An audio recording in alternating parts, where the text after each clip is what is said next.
ರಾಮಾಯಣದ ಬಗ್ಗೆ ಇರುವಂತಹ ತಪ್ಪು ಕಲ್ಪನೆಗಳು ಏನೇನಿದೆ? ರಾಮ ಅಂತ ಬರದ ತಕ್ಷಣ ಕಲ್ ತೇಲ್ತು ಅಂತ ಈ ತರ ಜನಗಳು ಕೇಳಿಸ್ಕೊಂಡಾಗ ಇದೆಲ್ಲ ಕಾಲ್ಪನಿಕ ಅನ್ನುವಂತಹ ಅವ್ರಿಗೆ ಕನ್ಸೆಪ್ಷನ್ಸ್ ಶುರು ಆಗುತ್ತೆ. ಅದಕ್ಕೆ ಪ್ರೂಫ್ ಏನಾದರೂ ಇದೆಯಾ ಅಂತ ಕೇಳ್ತಾರೆ. ಇಂಥದ್ದೇ ಟೈಮಲ್ಲಿ ನಡೆದಿದ್ದು ಅಂತ ತುಂಬಾ ಜನಗಳ ಅಭಿಪ್ರಾಯ ಕೊಟ್ಟಿದ್ದಾರೆ. ಆದ್ರೆ ಅದು ಯಾವುದು 100% ಫ್ಯಾಕ್ಚುಯಲ್ ಅಂತ ಅನ್ಸೋದಿಲ್ಲ. ಯಾವುದಾದ್ರೂ ಒಂದು ಕುರುಹು ಜಾಗಕ್ಕೆ ನೀವು ಹೋಗಿದ್ದೀರಾ? ಕಲ್ಪನೆ ಮಾತ್ರ ಆಗಿದ್ದಿದ್ರೆ ಇಷ್ಟು ಅಕ್ಯುರೇಟ್ ಆಗಿ ಇವತ್ತಿಗೂ ಕಣ್ಣು ಮುಂದೆ ಕಾಣುವಂತಹ ಜಾಗಗಳು ಹೇಗಿರೋದಕ್ಕೆ ಸಾಧ್ಯ? ರಾಮ ಮಾಂಸಾಹಾರಿ ಆಗಿದ್ದರ. ಸೊ ನೀವು ರಾಮನೇ ಮಾಂಸ ತಿಂತಿದ್ದ, ನೀನ್ ತಿಂದ್ರೆ ಏನ್ ತಪ್ಪು ಅಂತ ಹೇಳ್ಬಿಟ್ರೆ ಇನ್ನೂ ಈಸಿ ಆಗ್ಬಿಡುತ್ತಲ್ಲ. ಈ ರೀತಿಯಾದಂತಹ ಪ್ರಶ್ನೆಗಳನ್ನು ಮಾತ್ರ ಜನ ಯಾಕೆ ಪ್ರವೋಕ್ತರ ಮಾಡ್ತಾರೆ? ಯಾರು ಹೀರೋನೋ ಅವ್ರಿಗೆ ಸಪೋರ್ಟ್ ಮಾಡದೆ ವಿಲನ್ಗೆ ಸಪೋರ್ಟ್ ಮಾಡಿದ್ರೆ ನಾವು ಒಂದು ಸ್ವಲ್ಪ ಕೂಲ್ ಆಗಿರ್ತೀವಿ, ಬೇರೆಯವ್ರಿಗಿಂತ ಚೆನ್ನಾಗಿ ಕಾಣಿಸ್ತೀವಿ ನಾವು ಅಂತ ಜನಗಳ ಮೈಂಡ್ ಸೆಟ್ ಆ ಥರ ಆಗೋಗಿದೆ. ಫಾರಿನರ್ಸ್ ಪ್ರೂವ್ ಮಾಡಿರೋದನ್ನ ನಮ್ಮವರು ಕ್ವಶನ್ ಮಾಡ್ತಿದ್ದಾರೆ. ಆಲ್ಬರ್ಟ್ ಐನ್ಸ್ಟೀನ್ ಅವರೇ ಭಗವದ್ಗೀತೆಯ ಬಗ್ಗೆ ನಾನು ಅದರಿಂದ ಇನ್ಸ್ಪಿರೇಷನ್ ತಗೊಳ್ತೀನಿ ಅಂತ ಹೇಳಿದ್ದಾರೆ.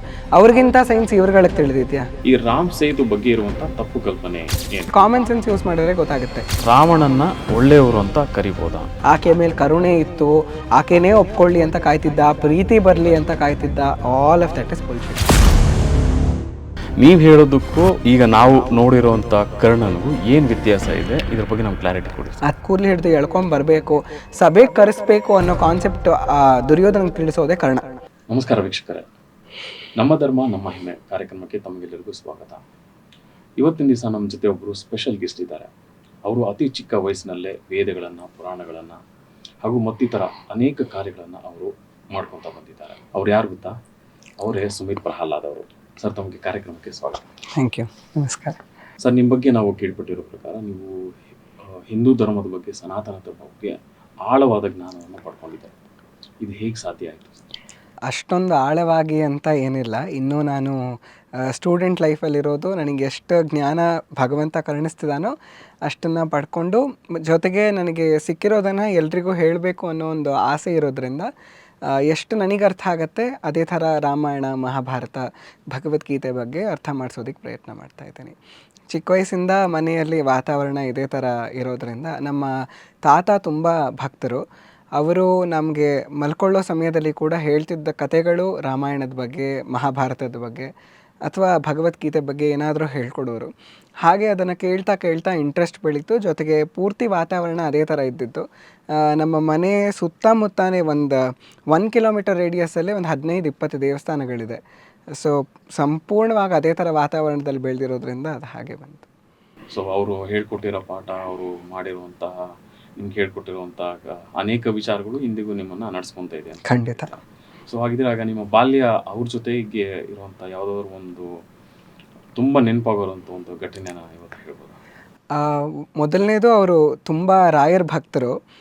ನಮ್ಮ ಚನ್ನಪಟ್ಟಣದಲ್ಲಿ ರಾಯರ ಮಠ ಇರಲಿಲ್ಲ. ಆದರೆ ನಮ್ಮ ತಾತ ಸರ್ವೇಯರ್ ಆಗಿದ್ದರು. ಅವರೇ ಭೂಮಿಯನ್ನು ಸರ್ವೆ ಮಾಡಿ ಮೊದಲು ಭೂಮಿಯನ್ನು ಕೊಂಡ್ಕೊಂಡು ಆಮೇಲೆ ರಾಯರ ಮಠಕ್ಕೆ ಆ ಭೂಮಿ ಕೊಟ್ಟು ಅವರು ಎಲ್ಲಿವರೆಗೂ ಇದ್ದರು ಅಲ್ಲಿವರೆಗೂ ರಾಯರ ಮಠಕ್ಕೆ ಪ್ರೆಸಿಡೆಂಟ್ ಆಗಿದ್ದರು. ಅವರು ರಾಯರ ಮೇಲೆ ಎಷ್ಟು ಭಕ್ತಿ ಇಟ್ಟಿದ್ರು ಅದು ಮಾತ್ರ ನಮಗೆ ತುಂಬ ನೆನಪಾಗುತ್ತೆ. ಮತ್ತು ಅವರ ತುಂಬ ಜನ ನಮ್ಮ ಮನೆಗೆ ಬರ್ತಿದ್ದವರೆಲ್ಲ ಅವ್ರ ಬಗ್ಗೆ ತುಂಬ ಹೇಳೋರು, ನಮ್ಮ ತಾತನ ಬಗ್ಗೆ. ನಮ್ಗೆ ಅವಾಗಿನ್ನೂ ಅಷ್ಟೊಂದು ಗೊತ್ತಾಗ್ತಿರ್ಲಿಲ್ಲ, ನಾವಿನ್ನೂ ಚಿಕ್ಕವರಾಗಿದ್ವಿ. ಆದರೆ ಆ ವಾತಾವರಣದಲ್ಲಿ ನಮಗೆ ಅದೊಂದು ಅನುಭವ ಆಗುತ್ತೆ. ಬೇರೆ ಕಡೆ ಎಲ್ಲೋ ಇರೋದಕ್ಕೂ ನಮ್ಮ ತಾತನ ಜೊತೆ ಇರೋದಕ್ಕೂ ಒಂದು ಪ್ರಭೆಯಲ್ಲಿ ಡಿಫ್ರೆನ್ಸ್ ಇರುತ್ತೆ. ಅದು ನಮಗೆ ಯಾವಾಗಲೂ ಅವ್ರ ಜೊತೆ ಆಗ್ತಿರೋದು. ಮತ್ತು ಬೇರೆಯವ್ರಿಗಿಂತ ಜಾಸ್ತಿ ಅಟ್ಯಾಚ್ಮೆಂಟು ನಮ್ಮ ತಾತನ ಜೊತೆ ತುಂಬ ಬೇಗ ಆಗೋದು. ಮತ್ತು ಅವ್ರು ಹೇಳ್ಕೊಡ್ತಿದ್ದಿದ್ದು ಅಷ್ಟೇ, ಎಲ್ಲ ತುಂಬ ಬೇಗ ಕನೆಕ್ಟ್ ಆಗೋದು. ಒಂದು ಮಾಯಾ ಮರಾಠಿ ಕತೆ ಅಂತ ಹೇಳೋರು. ಆ ಕತೆ ಕೇಳದೇ ಇದ್ದರೆ ನಮಗೆ ನೆಮ್ಮದಿನೇ ಇರೋದಿಲ್ಲ ಮನಸ್ಸಿಗೆ, ಅಷ್ಟು ಚೆನ್ನಾಗಿ ಕತೆ ಹೇಳೋರು. ಸೊ ಆ ಥರ ಅವ್ರ ಜೊತೆ ಬೆಳ್ಕೊಂಡು. ನಿಮ್ಮ ವಿದ್ಯಾಭ್ಯಾಸ ಅಂದರೆ ಸ್ಕೂಲ್ ಲೈಫು ಸೊ ಎಲ್ಲಿ ಯಾವ ರೀತಿ ನಡೀತು? ಮೊದಲು 5th ಸ್ಟ್ಯಾಂಡರ್ಡ್ವರೆಗೂ ನಾನು ನಮ್ಮ ಮನೆ ಹತ್ರನೇ ಒಂದು BJL ಪಬ್ಲಿಕ್ ಸ್ಕೂಲ್ ಅಂತಿತ್ತು, ಅಲ್ಲಿ ಓದಿತ್ತು. 6th ಸ್ಟ್ಯಾಂಡರ್ಡ್ಗೆ ನಾನು ಆದರ್ಶ ವಿದ್ಯಾಲಯ ಅಂತ ಒಂದು ಸೆಂಟ್ರಲ್ ಗೌರ್ಮೆಂಟ್ ಸ್ಕೂಲು, ಅದಕ್ಕೆ ಎಂಟ್ರೆನ್ಸ್ ಎಕ್ಸಾಮ್ ಬರೆದುಬಿಟ್ಟು 10th ಅಲ್ಲೇ ಓದಿದೆ. ಆಮೇಲೆ ನಾನು PUCಯನ್ನು BGS PU ಕಾಲೇಜ್ ಅಂತ ರಾಮನಗರದಲ್ಲಿ ಮಾಡಿದ್ದು. ಸೆಕೆಂಡ್ ಇಯರ್ PUCಯಲ್ಲಿ ಕೃಷ್ಣನ್ ದಯೆಯಿಂದ ಡಿಸ್ಟ್ರಿಕ್ಟ್ ಟಾಪರ್ ಆದೆ, ಸ್ಟೇಟ್ಗೆ 6th ರ್ಯಾಂಕ್ ಬಂತು.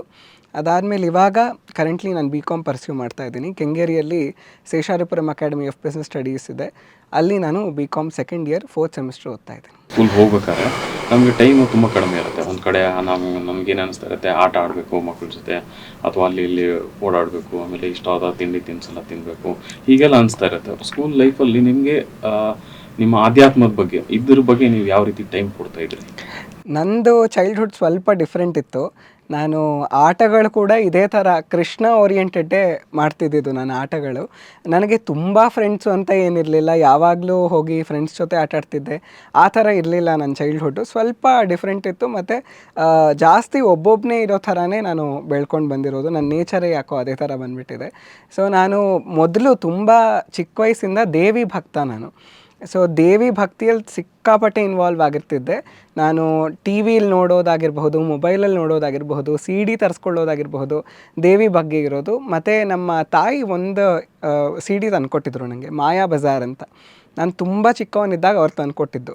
ಅದೊಂದು ಸಿ ಡಿಯಿಂದ ನನಗೆ ಸಿಕ್ಕಾಪಟ್ಟೆ ಮಹಾಭಾರತಕ್ಕೆ ಮತ್ತು ಕೃಷ್ಣಂಗೆ ಕನೆಕ್ಷನ್ ಸ್ಟಾರ್ಟ್ ಆಯಿತು. ಅದು ಮಾಯಾ ಬಜಾರ್ ಅಂದರೆ ಶಶಿರೇಖಾ ಅಂತ ಬಲರಾಮನ ಮಗಳು, ಆಕೆಯ ಕತೆ ಮಾಯಾ ಬಜಾರ್. ಘಟೋತ್ಕಚ ಬರ್ತಾರಲ್ಲಿ, ತುಂಬ ಅದ್ಭುತವಾಗಿದೆ. 1957 ಅನಿಸುತ್ತೆ ಅದು ತೆಲುಗು ಮೂವಿ ಮಾಯಾ ಬಜಾರ್ ಅಂತ. NTR ಅವ್ರು ಮಾಡಿದ್ದಾರೆ. ಮತ್ತು ಮಹಾನಟಿ ಸಾವಿತ್ರಿ ಅದರಲ್ಲಿ ಶಶಿರೇಖಾ ಪಾತ್ರ ಮಾಡಿರೋದು. ನಮ್ಮ ತಾಯಿ ಅದನ್ನು ತಂದುಕೊಟ್ರು. ಆ ಸಿ ಡಿ ಹಾಳಾಗಿ ಇನ್ನೊಂದು ಸತಿ ಸೇಮ್ ಸಿ ಡಿ ತರಿಸ್ಕೊಂಡು ಅದು ಹಾಳಾಗೋವರೆಗೂ ಅಷ್ಟು ಸತಿ ನಾನು ಆ ಮೂವಿ ನೋಡಿದ್ದೀನಿ. ಸೊ ಚಿಕ್ಕ ವಯಸ್ಸಲ್ಲಿ ನಾನು ನೋಡಬೇಕು ಅಂದರೂ ಈ ಥರದ್ದನ್ನೇ ನೋಡೋದಕ್ಕೆ ಇಂಟ್ರೆಸ್ಟ್ ಇರೋದು. ಹಾಗೆ ನೋಡ್ತಾ ಬರ್ತಾ ಇದರಲ್ಲಿ ಇನ್ನೂ ಜಾಸ್ತಿ ಇಂಟ್ರೆಸ್ಟ್ ಬಂದಿದೆ.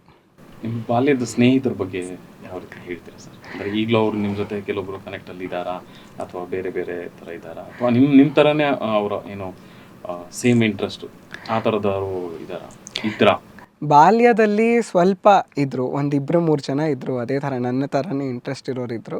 ಇವಾಗ ಅದರಲ್ಲಿ ಸ್ವಲ್ಪ ಜನ ಅಷ್ಟೇ ನನಗೆ ಕಾಂಟ್ಯಾಕ್ಟಲ್ಲಿರೋದು. ಬೇರೆ ಯಾರೂ ಅಷ್ಟು ಕಾಂಟ್ಯಾಕ್ಟಲ್ಲಿಲ್ಲ. ಸಿಕ್ಕಿದ್ರೆ ಮಾತಾಡಿಸ್ತೀವಿ ಅಷ್ಟೇ. ಎಲ್ಲ ಬೇರೆ ಬೇರೆ ಜಾಗಗಳಿಗೆ ಹೊಟ್ಟೋದ್ರು. ಅದಾದಮೇಲೆ ನಾನಂತೂ ತುಂಬ ಇದಕ್ಕೆ ಸೆಂಟ್ರಿಕ್ ಆಗಿಬಿಟ್ಟೆ. ಅಂದರೆ ಅವರಿರೋವಾಗ ಅಟ್ಲೀಸ್ಟ್ ಬೇರೆ ಆಟಗಳು ಅವೆಲ್ಲ ಆಡ್ತಿದ್ದೆ. ಆಮೇಲೆ ಅವರು ಸುಮಾರು ನಾನು 6th ಸ್ಟ್ಯಾಂಡರ್ಡಲ್ಲಿದ್ದಾಗ ಎಲ್ಲರೂ ಬೇರೆ ಬೇರೆ ಕಡೆ ಹೊಟ್ಟೋದ್ರು. ಆವಾಗ ನಾನು ಒಬ್ಬನೇ ಕೃಷ್ಣನ ಬಗ್ಗೆ ಅಥವಾ ದೇವಿ ಬಗ್ಗೆ ಜಾಸ್ತಿ ಕಾನ್ಸಂಟ್ರೇಷನ್ ನನಗೆ ಶುರು ಆಗೋಯಿತು. ಆಟೋಮ್ಯಾಟಿಕಲಿ ಹಾಗೆ ಬೇರೆಯವ್ರ ಹೊರಗಡೆ ಕನೆಕ್ಷನ್ ಹೋದಾಗ ಒಳಗಡೆ ಕನೆಕ್ಷನ್ ಸ್ಟಾರ್ಟ್ ಆಯಿತು. ಆ ಥರ ನನ್ನ ಫ್ರೆಂಡ್ಸಲ್ಲಿ ಸ್ವಲ್ಪ ಜನ ಇವಾಗ ನನಗೆ ಕಾಂಟ್ಯಾಕ್ಟಲ್ಲಿರೋದು. ಬಾಲ್ಯದಲ್ಲಿ ನೀವು ಆಚರಿಸ್ತಾ ಇದ್ದಂಥ ಹಬ್ಬಗಳ ಬಗ್ಗೆ ಒಂದೆರಡು ಮಾತು. ಹಬ್ಬಗಳು ಅಂದರೆ ನಾವು ತುಂಬ ಚೆನ್ನಾಗಿ ಆಚರಣೆ ಮಾಡ್ತಿದ್ದಿದ್ದು ಯುಗಾದಿ ತುಂಬ ಚೆನ್ನಾಗಿ ಆಚರಣೆ ಮಾಡ್ತಿದ್ವಿ. ಜೊತೆಗೆ ದಸರಾ ಹಬ್ಬಕ್ಕೆ ಗೊಂಬೆ ಇಡೋದು.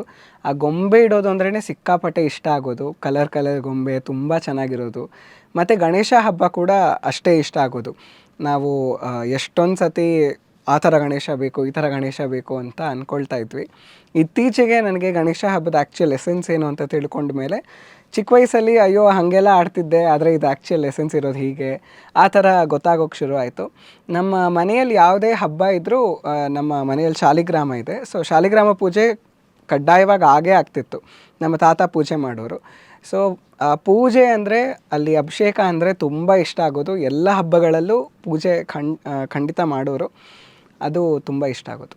ಸರ್, ಹಾಗಿದ್ರೆ ಈಗ ನೀವು ಆಧ್ಯಾತ್ಮದಲ್ಲೇ ಇಷ್ಟೊಂದು ನಿಮಗೆ ಮುಂದುವರೆದಿದ್ದೀರಾ. ಸೊ ಅದರಲ್ಲಿ ನಿಮಗೆ ತುಂಬ ಇಂಟ್ರೆಸ್ಟ್ ಇದೆ ಅನ್ನೋದನ್ನು ಬಾಲ್ಯದಿಂದ ಹೇಳಿದ್ರಿ. ಸೊ ಈಗ ನಿಮ್ಮ ಲೈಫ್ ಅಚೀವ್ಮೆಂಟ್ ಅಂತ ಏನಾದರೂ ಗುರಿ ಸಾಧನೆ ಅಂತ ಏನಾದರೂ ಇಟ್ಕೊಂಡಿದ್ದೀರಾ? ಏನು ಮಾಡಬೇಕು ಅಂತ ಇದ್ದೀರಾ? ನನಗೆ ಇವಾಗ ಸದ್ಯಕ್ಕೆ ಆಧ್ಯಾತ್ಮದಲ್ಲಿ ಮಾಡಬೇಕಂತಿರೋದು, ಎಷ್ಟು ಜನಕ್ಕೆ ಸಾಧ್ಯ ಅಷ್ಟು ಜನಕ್ಕೆ ಭಗವದ್ಗೀತೆ ತಿಳಿಸ್ಬೇಕು ಅಂತ, ಮತ್ತು ತುಂಬ ಸಿಂಪಲ್ಲಾಗಿ ತಿಳಿಸ್ಬೇಕು ಅಂತ ನನ್ನದೊಂದು ಗುರಿ ಇರೋದು. ಯಾಕಂದರೆ ಭಗವದ್ಗೀತೆ ಅಂದರೆ, ರಾಮಾಯಣ ಮಹಾಭಾರತ ಅಂದರೆ ಒಂದಾ ದೇವ್ರ ಮನೆಯಲ್ಲಿಟ್ಟು ಪೂಜೆ ಮಾಡ್ತಾರೆ, ಇಲ್ಲ TV ಸೀರಿಯಲ್ಸಲ್ಲಿ ನೋಡಿ ಕಲ್ತ್ಕೊಳ್ತಾರೆ. ಎರಡರಿಂದನೂ ಏನಾಗುತ್ತೆ ಅಂದರೆ, ಬೇರೆಯವರು ನಮ್ಮ ಗ್ರಂಥಗಳ ಮೇಲೆ ಕಾಮೆಂಟ್ಗಳು ಮಾಡಿದಾಗ ನಮಗೆ ಅದಕ್ಕೆ ಉತ್ತರ ಕೊಡೋದಕ್ಕೆ ಗೊತ್ತಾಗಲ್ಲ. ಯಾಕಂದರೆ ನಾವು ಅಧ್ಯಯನ ಮಾಡಿರೋದಿಲ್ಲ. ಅಧ್ಯಯನ ಮಾಡೋದಕ್ಕೆ ಒಂದು ಟೈಮ್ ಸಿಗೋದಿಲ್ಲ. ಟೈಮ್ ಸಿಕ್ಕಿದ್ರೂ ಓದಿದ್ರೆ ಅರ್ಥ ಆಗೋದಿಲ್ಲ, ಸಂಸ್ಕೃತದಲ್ಲಿರುತ್ತೆ. ಹಾಗಾಗಿ ಅದು ಒಂದು ಡಿಸ್ಟೆನ್ಸ್ ಮೇಂಟೈನ್ ಆಗ್ತಾ ಬಂದುಬಿಟ್ಟಿದೆ. ಭಗವದ್ಗೀತೆ ಬಗ್ಗೆ ಆಗಬಹುದು, ರಾಮಾಯಣ ಮಹಾಭಾರತ ಬಗ್ಗೆ ಆಗಿರಬಹುದು. ನಮ್ಮಲ್ಲಿ ತುಂಬ ಕನ್ಫ್ಯೂಷನ್ಸ್ ಇದೆ. ಜೊತೆಗೆ ಬೇರೆಯವ್ರು ಹೇಳಿದಾಗಂತೂ ನಮಗೆ ಉತ್ತರನೇ ಕೊಡೋಕ್ಕೆ ಗೊತ್ತಾಗಲ್ಲ, ಸುಮ್ಮನೆ ಒಪ್ಕೊಂಡು ಸುಮ್ಮನಾಗ್ಬಿಡ್ತೀವಿ.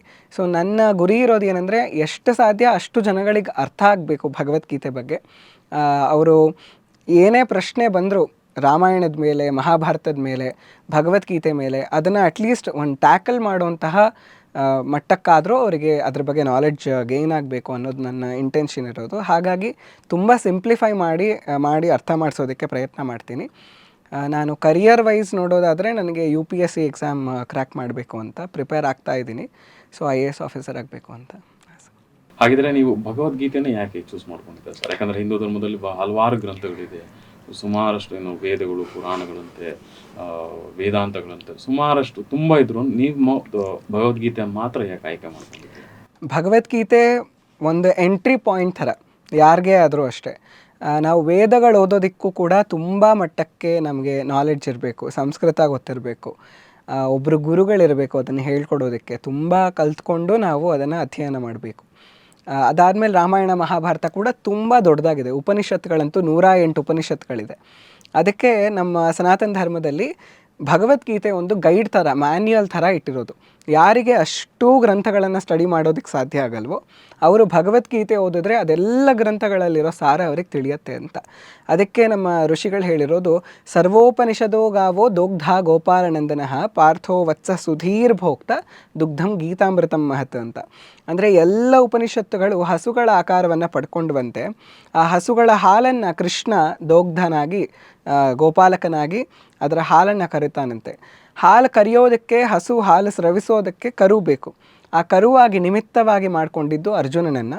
ಪಾರ್ಥೋ ವತ್ಸಃ, ಆತ ನಿಮಿತ್ತನಾದ ಮಾನವ ಕುಲಕ್ಕೆ ಗೀತೆ ಎನ್ನುವಂತಹ ಅಮೃತ ಸುದೀರ್ಘವಾಗಿ ಸವಿಯುವಂತಹ ಅವಕಾಶ ಸಿಕ್ತು ಅಂತ. ಆ ಉಪನಿಷತ್ತುಗಳ ಸಾರವೇ ಈ ಭಗವದ್ಗೀತೆ ಅಂತ ಈ ಶ್ಲೋಕದ ಅರ್ಥ. ನಾನು ಶುರು ಮಾಡಿದ್ದು ಯಾಕೆ ಅಂದರೆ ನನಗೆ ಒಂದಷ್ಟು ಸೂಚನೆಗಳು ಸಿಗ್ತಾ ಹೋಯಿತು. ನಾನು ಶುರು ಮಾಡಿದ್ದು ಓದೋದಕ್ಕಷ್ಟೇ. ನಾನು ಓದಬೇಕು, ನಾನು ತಿಳ್ಕೊಂಡಿರಬೇಕು, ನನಗೇ ಗೊತ್ತಿಲ್ಲ ಭಗವದ್ಗೀತೆ ಬಗ್ಗೆ, ಯಾರ್ಯಾರೋ ಏನೇನೋ ಮಾತಾಡ್ತಾರೆ ಅದರಲ್ಲಿ ಹಾಗಿದೆ ಇದರಲ್ಲಿ ಹಿಂಗಿದೆ ಅಂತ. ನಾನು ತಿಳ್ಕೊಳ್ಬೇಕು, ಒರಿಜಿನಲ್ ಭಗವದ್ಗೀತೆಯಲ್ಲಿ ಏನು ಬರೆದಿದ್ದಾರೆ ಅದನ್ನು ನಾನು ಓದಬೇಕು ಅಂತ ಶುರು ಮಾಡಿದ್ದು. ಅದಾದಮೇಲೆ ಕೃಷ್ಣನ ಒಂದಷ್ಟು ಸಂದೇಶಗಳಿಂದ ಸುಮ್ಮನೆ ಸ್ಟಾರ್ಟ್ ಮಾಡಿದೆ. ನನಗೆ ಕಂಟೆಂಟ್ ಕ್ರಿಯೇಷನ್ ಏನೂ ಗೊತ್ತಿರಲಿಲ್ಲ. ಏನು ಫುಲ್ ಟೈಮ್ ಕಂಟೆಂಟ್ ಕ್ರಿಯೇಟ್ ಮಾಡಬೇಕು ಅಥವಾ ಈ ಥರ ಎಲ್ಲ ಎಡಿಟ್ಸ್ ಮಾಡಬೇಕು, ಈ ಥರ ಮೆಸೇಜ್ ಕನ್ವೆ ಮಾಡಬೇಕು, ಏನೂ ಗೊತ್ತಿರಲಿಲ್ಲ. ಸುಮ್ಮನೆ ಸ್ಟಾರ್ಟ್ ಮಾಡಿದೆ ರೀಲ್ಸ್ ಹಾಕೋದಕ್ಕೆ ಭಗವದ್ಗೀತೆ ಬಗ್ಗೆ. ಜನಗಳೇ ಅದನ್ನು ಇಲ್ಲಿವರೆಗೂ ಬೆಳೆಸ್ಕೊಂಡು ಬಂದರು, ಹಾಗೆ ಮಾಡ್ಕೊಂಡು ಹೋಗ್ತಾಯಿದ್ದೆ. ಈಗ ರೀಲ್ಸ್ ಅಂತ ಬಂದಾಗ, ಈಗ ನೀವು ಇನ್ಸ್ಟಾಗ್ರಾಮ್ನಲ್ಲಿ ಒಬ್ಬರು ಸೋಷಿಯಲ್ ಮೀಡಿಯಾ ಇನ್ಫ್ಲುಯೆನ್ಸರ್ ಆಗಿ, ಅಂದರೆ ಡಿವೋಷ್ನಲ್ಲಿ ಇನ್ಫ್ಲುಯೆನ್ಸರ್ ಆಗಿ ನೀವು ಈಗ ಆಲ್ರೆಡಿ ಒಂದು ಮಟ್ಟವನ್ನು ತಲುಪಿದ್ದೀರಾ. ಸೊ ಇದರಲ್ಲಿ ನಿಮಗೆ ಪ್ರತಿದಿನ ಹೇಗೆ ಅದಕ್ಕೆ ಟೈಮ್ ಯಾವ ರೀತಿ ಕೊಡ್ತೀರಾ? ಆಮೇಲೆ ನಿಮಗೆ ಜನರು ಯಾವ ರೀತಿ ಉತ್ತರಗಳನ್ನು ಕೊಡ್ತಾರೆ ನಿಮ್ಮ ಕಮೆಂಟ್ಸ್ ಮೂಲಕ? ಇನ್ನೂ ಹೆಚ್ಚಿನದಾಗಿ ಮಾತಾಡಿ ಅಥವಾ ಈ ಟಾಪಿಕ್ ಬಗ್ಗೆ ಮಾತಾಡಿ ಅಂತ ಏನಾದರೂ ಬರುತ್ತಾ? ಸೊ ಅದಕ್ಕೆ ನೀವು ಟೈಮ್ ಕೊಡೋಕ್ಕೆ ಆಗ್ತಿದೆಯಾ? ಟೈಮು ಇನ್ಸ್ಟಾಗ್ರಾಮ್ ರೀಲ್ಸಿಗೆ ಅಷ್ಟೊಂದು ಜಾಸ್ತಿ ಏನು ಟೈಮ್ ಬೇಕಾಗಲ್ಲ. ನಾವು ಪ್ರಿಪೇರ್ ಆಗಬೇಕು. ಏನು ಕಷ್ಟದ ಕೆಲಸ ಅಂದರೆ ತುಂಬ ಇರುತ್ತೆ ಹೇಳೋದಕ್ಕೆ.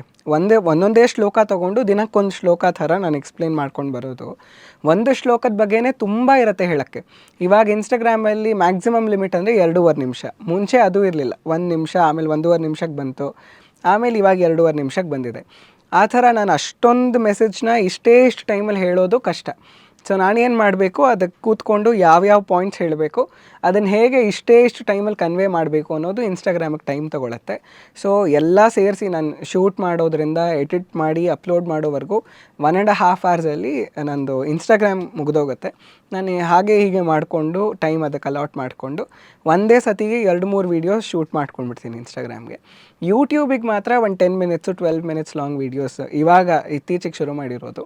ಇನ್ಸ್ಟಾಗ್ರಾಮಲ್ಲಿ ಮೊದಲು ತುಂಬ ಚೆನ್ನಾಗಿ ರೆಸ್ಪಾನ್ಸ್ ಬಂತು, ಹಾಗೆ ಕಂಟಿನ್ಯೂ ಮಾಡ್ತಾ ಇದ್ದೀನಿ. ಯೂಟ್ಯೂಬಲ್ಲಂತೂ ಯೂಟ್ಯೂಬಲ್ಲಿ ಆ್ಯಕ್ಚುಲಿ ಏನಂದರೆ ಇನ್ಸ್ಟಾಗ್ರಾಮ್ಗಿಂತ ಓಲ್ಡರ್ ಟಾರ್ಗೆಟ್ ಬೇಸ್ ಇರುತ್ತೆ. ಅಲ್ಲಿ ಒಂದು ಸ್ವಲ್ಪ ಯಂಗ್ಸ್ಟರ್ಸ್ ನೋಡ್ತಾರೆ. ಇಲ್ಲಿ ಸ್ವಲ್ಪ ಯಾರಿಗೆ ಇನ್ಸ್ಟಾಗ್ರಾಮ್ ಎಲ್ಲ ಯೂಸ್ ಮಾಡೋದಕ್ಕೆ ಬರಲ್ವೋ ಅವ್ರು ಯೂಟ್ಯೂಬಲ್ಲಿ ನೋಡ್ತಾರೆ. ಸೊ ಆ ಥರ ತುಂಬ ಬ್ಲೆಸ್ಸಿಂಗ್ಸ್ ಕೊಡೋರು ಯೂಟ್ಯೂಬಲ್ಲಿ ಇದ್ದಾರೆ. ನನ್ನ ಮೊದಲನೇ ವೀಡಿಯೋಯಿಂದ ಹಿಡಿದು ತುಂಬ ಚೆನ್ನಾಗಿರೋ ಕಾಮೆಂಟ್ಸ್ ಹಾಕ್ತಾರೆ. ಅವ್ರ ಕಾಮೆಂಟ್ಸ್ ನೋಡ್ತಿದ್ರೇ ಕಣ್ಣಲ್ಲಿ ನೀರು ಬಂದುಬಿಡುತ್ತೆ. ಅಷ್ಟು ಚೆನ್ನಾಗಿ ಹಾರೈಕೆಗಳನ್ನ ಯೂಟ್ಯೂಬಲ್ಲಿ ಕೊಡ್ತಾರೆ. ಈಗ ಸುಮಿತ್ ಪ್ರಹ್ಲಾದ್ ಅವ್ರದ್ದು ದಿನಚರಿ ಹೇಗಿರುತ್ತೆ? ದಿನಚರಿ ಇವಾಗ ಸದ್ಯಕ್ಕೆ ನಾನು ಕಾಲೇಜಿಂದ ಒಂದು ಬ್ರೇಕ್ ತೊಗೊಂಡಿದ್ದೀನಿ. ನನ್ನ ಕೋಚಿಂಗಿಗೆ ಟೈಮ್ ಅಲಾಟ್ ಮಾಡಬೇಕು ಅಂತ. ಅವರು ನಮ್ಮ ಕಾಲೇಜಲ್ಲಿ ಅದಕ್ಕೆ ಅಲೋ ಮಾಡ್ತಾರೆ. ಏನೇ ನಾವು ಪ್ರಿಪರೇಷನ್ಸ್ ಇದ್ದರೂ ತುಂಬ ಫುಲ್ ಸಪೋರ್ಟ್ ಮಾಡ್ತಾರೆ ನಮ್ಮ ಕಾಲೇಜ್ನಲ್ಲಿ. ಅದೇ ಥರ ಇವಾಗ ನನಗೆ ಸದ್ಯಕ್ಕೆ ಅವರು ಪ್ರಿಪರೇಷನ್ಗೆ ಟೈಮ್ ಕೊಟ್ಟಿದ್ದಾರೆ. ಸೊ ನನ್ನ ಸ್ಕೆಡ್ಯೂಲ್ ಸ್ವಲ್ಪ ಲೈಟಾಗಿರುತ್ತೆ, ಇಲ್ಲಾಂದರೆ ತುಂಬ ಟೈಟ್ ಆಗಿಬಿಡುತ್ತೆ. ನಾನು ಕಾಲೇಜ್ಗೆ ಹೋಗೋದಾದರೆ ದಿನಕ್ಕೆ ಆಲ್ಮೋಸ್ಟ್ 2.5 ಅವರ್ಸ್ ನನಗೆ ಟ್ರಾವೆಲಿಂಗಲ್ಲೇ ಕಳೆದು ಹೋಗುತ್ತೆ. ಆ ಟ್ರಾವೆಲಿಂಗ್ ಟೈಮಲ್ಲಿ ನಾನು ಪ್ರವಚನಗಳು ಕೇಳೋದು ಅಥವಾ ನಾಮಜಪ ಮಾಡೋದು, 16 ರೌಂಡ್ಸ್ ಜಪ ಪ್ರತಿನಿತ್ಯ ಮಾಡ್ತೀನಿ, ಹರೇ ಕೃಷ್ಣ ಮಹಾಮಂತ್ರದ್ದು. ಸೊ ಅದಕ್ಕೆ ನಾನು ಟ್ರಾವೆಲಿಂಗ್ ಮಾಡುವಾಗ ಅದನ್ನು ಕಂಪ್ಲೀಟ್ ಮಾಡ್ಕೊಳ್ತಿದ್ದೆ. ಇವಾಗ ಮನೇಲಿ ನಂಗೆ ಇನ್ನೂ ಜಾಸ್ತಿ ಟೈಮ್ ಸಿಗುತ್ತೆ. ಬೆಳಗ್ಗೆ ಎದ್ದಾಗಿಂದ ನಾನು ಪ್ರತಿನಿತ್ಯ ಎದ್ದ ತಕ್ಷಣ ಸ್ವಲ್ಪನಾದರೂ ಯಾವುದಾದ್ರೂ ಒಂದು ಭಗವಂತನ ಲೀಲೆಯನ್ನು ಸ್ಮರಣೆ ಮಾಡ್ಕೊಂಡು ಹೇಳಬೇಕು. ಭಾಗವತದಲ್ಲಿ ತುಂಬ ಚೆನ್ನಾಗಿ ಕೊಡ್ತಾರೆ. ಗಜೇಂದ್ರ ಮೋಕ್ಷ ಆಗಿರಬಹುದು, ಬೇರೆ ಬೇರೆ ಲೀಲೆಗಳಾಗಿರಬಹುದು. ಬೆಳಗ್ಗೆ ಪ್ರಾತಸ್ಮರಣೀಯರಾದವರು ಭಕ್ತರು ಹಲವಾರು ಜನ ಇದ್ದಾರೆ. ಅವರನ್ನು ಪ್ರಾತಃ ಎದ್ದ ತಕ್ಷಣ ಅವರ ಸ್ಮರಣೆ ಮಾಡಬೇಕು. ಅವರ ಜೊತೆಗೆ ಯಾವುದಾದ್ರೂ ಒಂದು ಲೀಲೆ ಸ್ಮರಣೆ ಮಾಡಿಕೊಂಡು ಎದ್ದರೆ ಇಡೀ ದಿನ ಆ ಲೀಲೆಯಲ್ಲಿ ನಮ್ಮ ಮನಸ್ಸು ನಿಂತಿರುತ್ತೆ. ಯಾರು ಭಕ್ತರನ್ನು ನಾವು ನೆನಪಿಸ್ಕೊಂಡು ಎದ್ದರೆ ಎಷ್ಟರ ಮಟ್ಟಿಗೆ ಅವರಲ್ಲಿ ಭಕ್ತಿ ಇರುತ್ತೆ ಅಂದರೆ ಅವರ ಹೆಸರನ್ನು ನಾವು ನೆನಪಿಸ್ಕೊಂಡ್ರೆ ಸಾಕು, ನಮ್ಮ ಇಡೀ ದಿನದಲ್ಲಿ ಅವರು ಭಕ್ತಿಯನ್ನು ತುಂಬುತ್ತಾರೆ. ಹಾಗಾಗಿ ಅದೊಂದು ಹ್ಯಾಬಿಟ್ ನಂದು. ಬೆಳಗ್ಗೆ ಎದ್ದ ತಕ್ಷಣ ಸ್ವಲ್ಪ ಸಮಯ ಏನೇ ಮಾಡ್ತಿದ್ರು ಒಂದು ಯಾವುದಾದ್ರೂ ಲೀಲೆಯ ಬಗ್ಗೆ ಚಿಂತನೆ ಮಾಡೋದು. ಅದಾದಮೇಲೆ ಸ್ನಾನ, ಸಂಧ್ಯಾ ವಂದನೆ, ಪೂಜೆ ಎಲ್ಲ ಹಾಗೆ ನಡೆಯುತ್ತೆ. ಕ್ಲಾಸಸ್ ಇರುತ್ತೆ. ಅದಾದ ನಂತರ ಕ್ಲಾಸಸ್ ನೋಡ್ಕೊಳ್ಬೇಕು. ಮತ್ತು ನಾನು ರಿವಿಷನ್ ಅದು ಸಬ್ಸಿಕ್ವೆಂಟ್ಲಿ ನಡೀತಾನೆ ಇರಬೇಕು. ಮಧ್ಯ ಮಧ್ಯ ಯಾವಾಗಲೇ ಟೈಮ್ ಸಿಕ್ಕಿದ್ರು ಪ್ರವಚನಗಳು ಮತ್ತು ಪಾಡ್ಕಾಸ್ಟ್ಗಳು, ಒಳ್ಳೆ ಸ್ಪಿರಿಚುವಲ್ ಪಾಡ್ಕಾಸ್ಟ್ಗಳು ಇತ್ತೀಚೆಗೆ ಬರ್ತಾ ಇದೆ. ಅದನ್ನೆಲ್ಲ ನೋಡ್ತಾ ಆದಷ್ಟು ಅದರಲ್ಲಿ ಟೈಮ್ ಸ್ಪೆಂಡ್ ಮಾಡ್ತೀನಿ.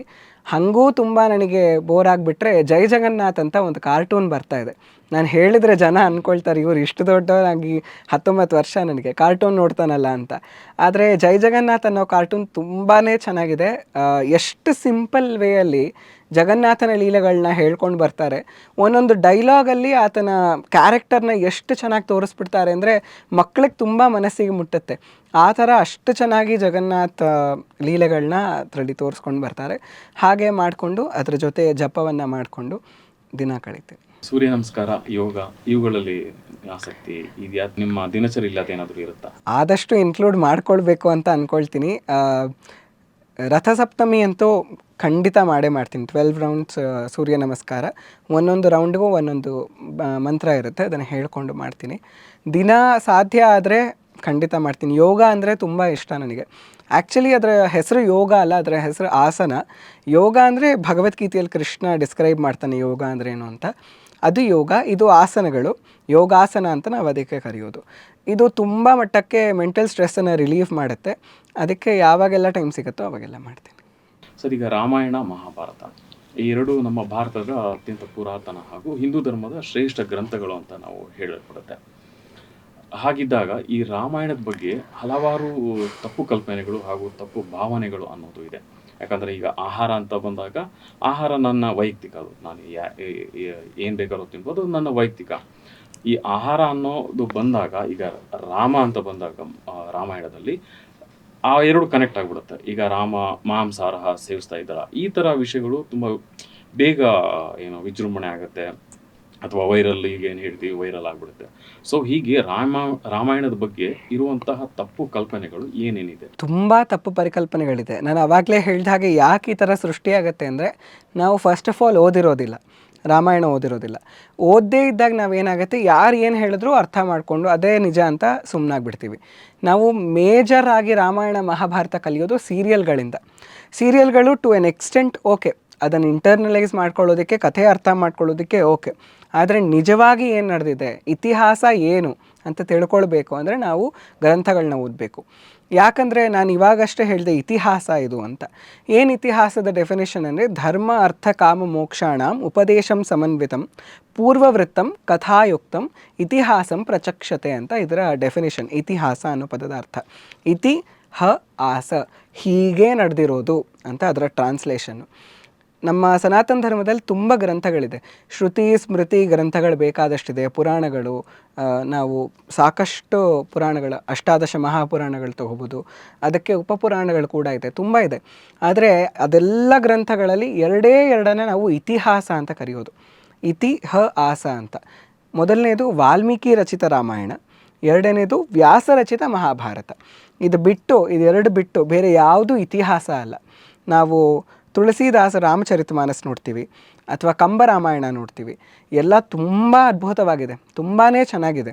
ಅದು ಅವರವರ ಭಾವಕ್ಕೆ ತಕ್ಕಂತೆ, ಭಕ್ತಿಗೆ ತಕ್ಕಂತೆ ಬರೆದಿದ್ದಾರೆ. ಆದರೆ ಆ್ಯಕ್ಚುಯಲ್ ಕೇಸ್ ಸ್ಟಡಿ, ಇತಿಹಾಸ, ಹಿಸ್ಟ್ರಿ ಅಂತ ನಾವೇನು ಕರಿತೀವಿ, ಹಿಸ್ಟ್ರಿ ಅಂತ ನಾವು ನೋಡೋದು ವಾಲ್ಮೀಕಿ ರಚಿತ ರಾಮಾಯಣದಲ್ಲಿ.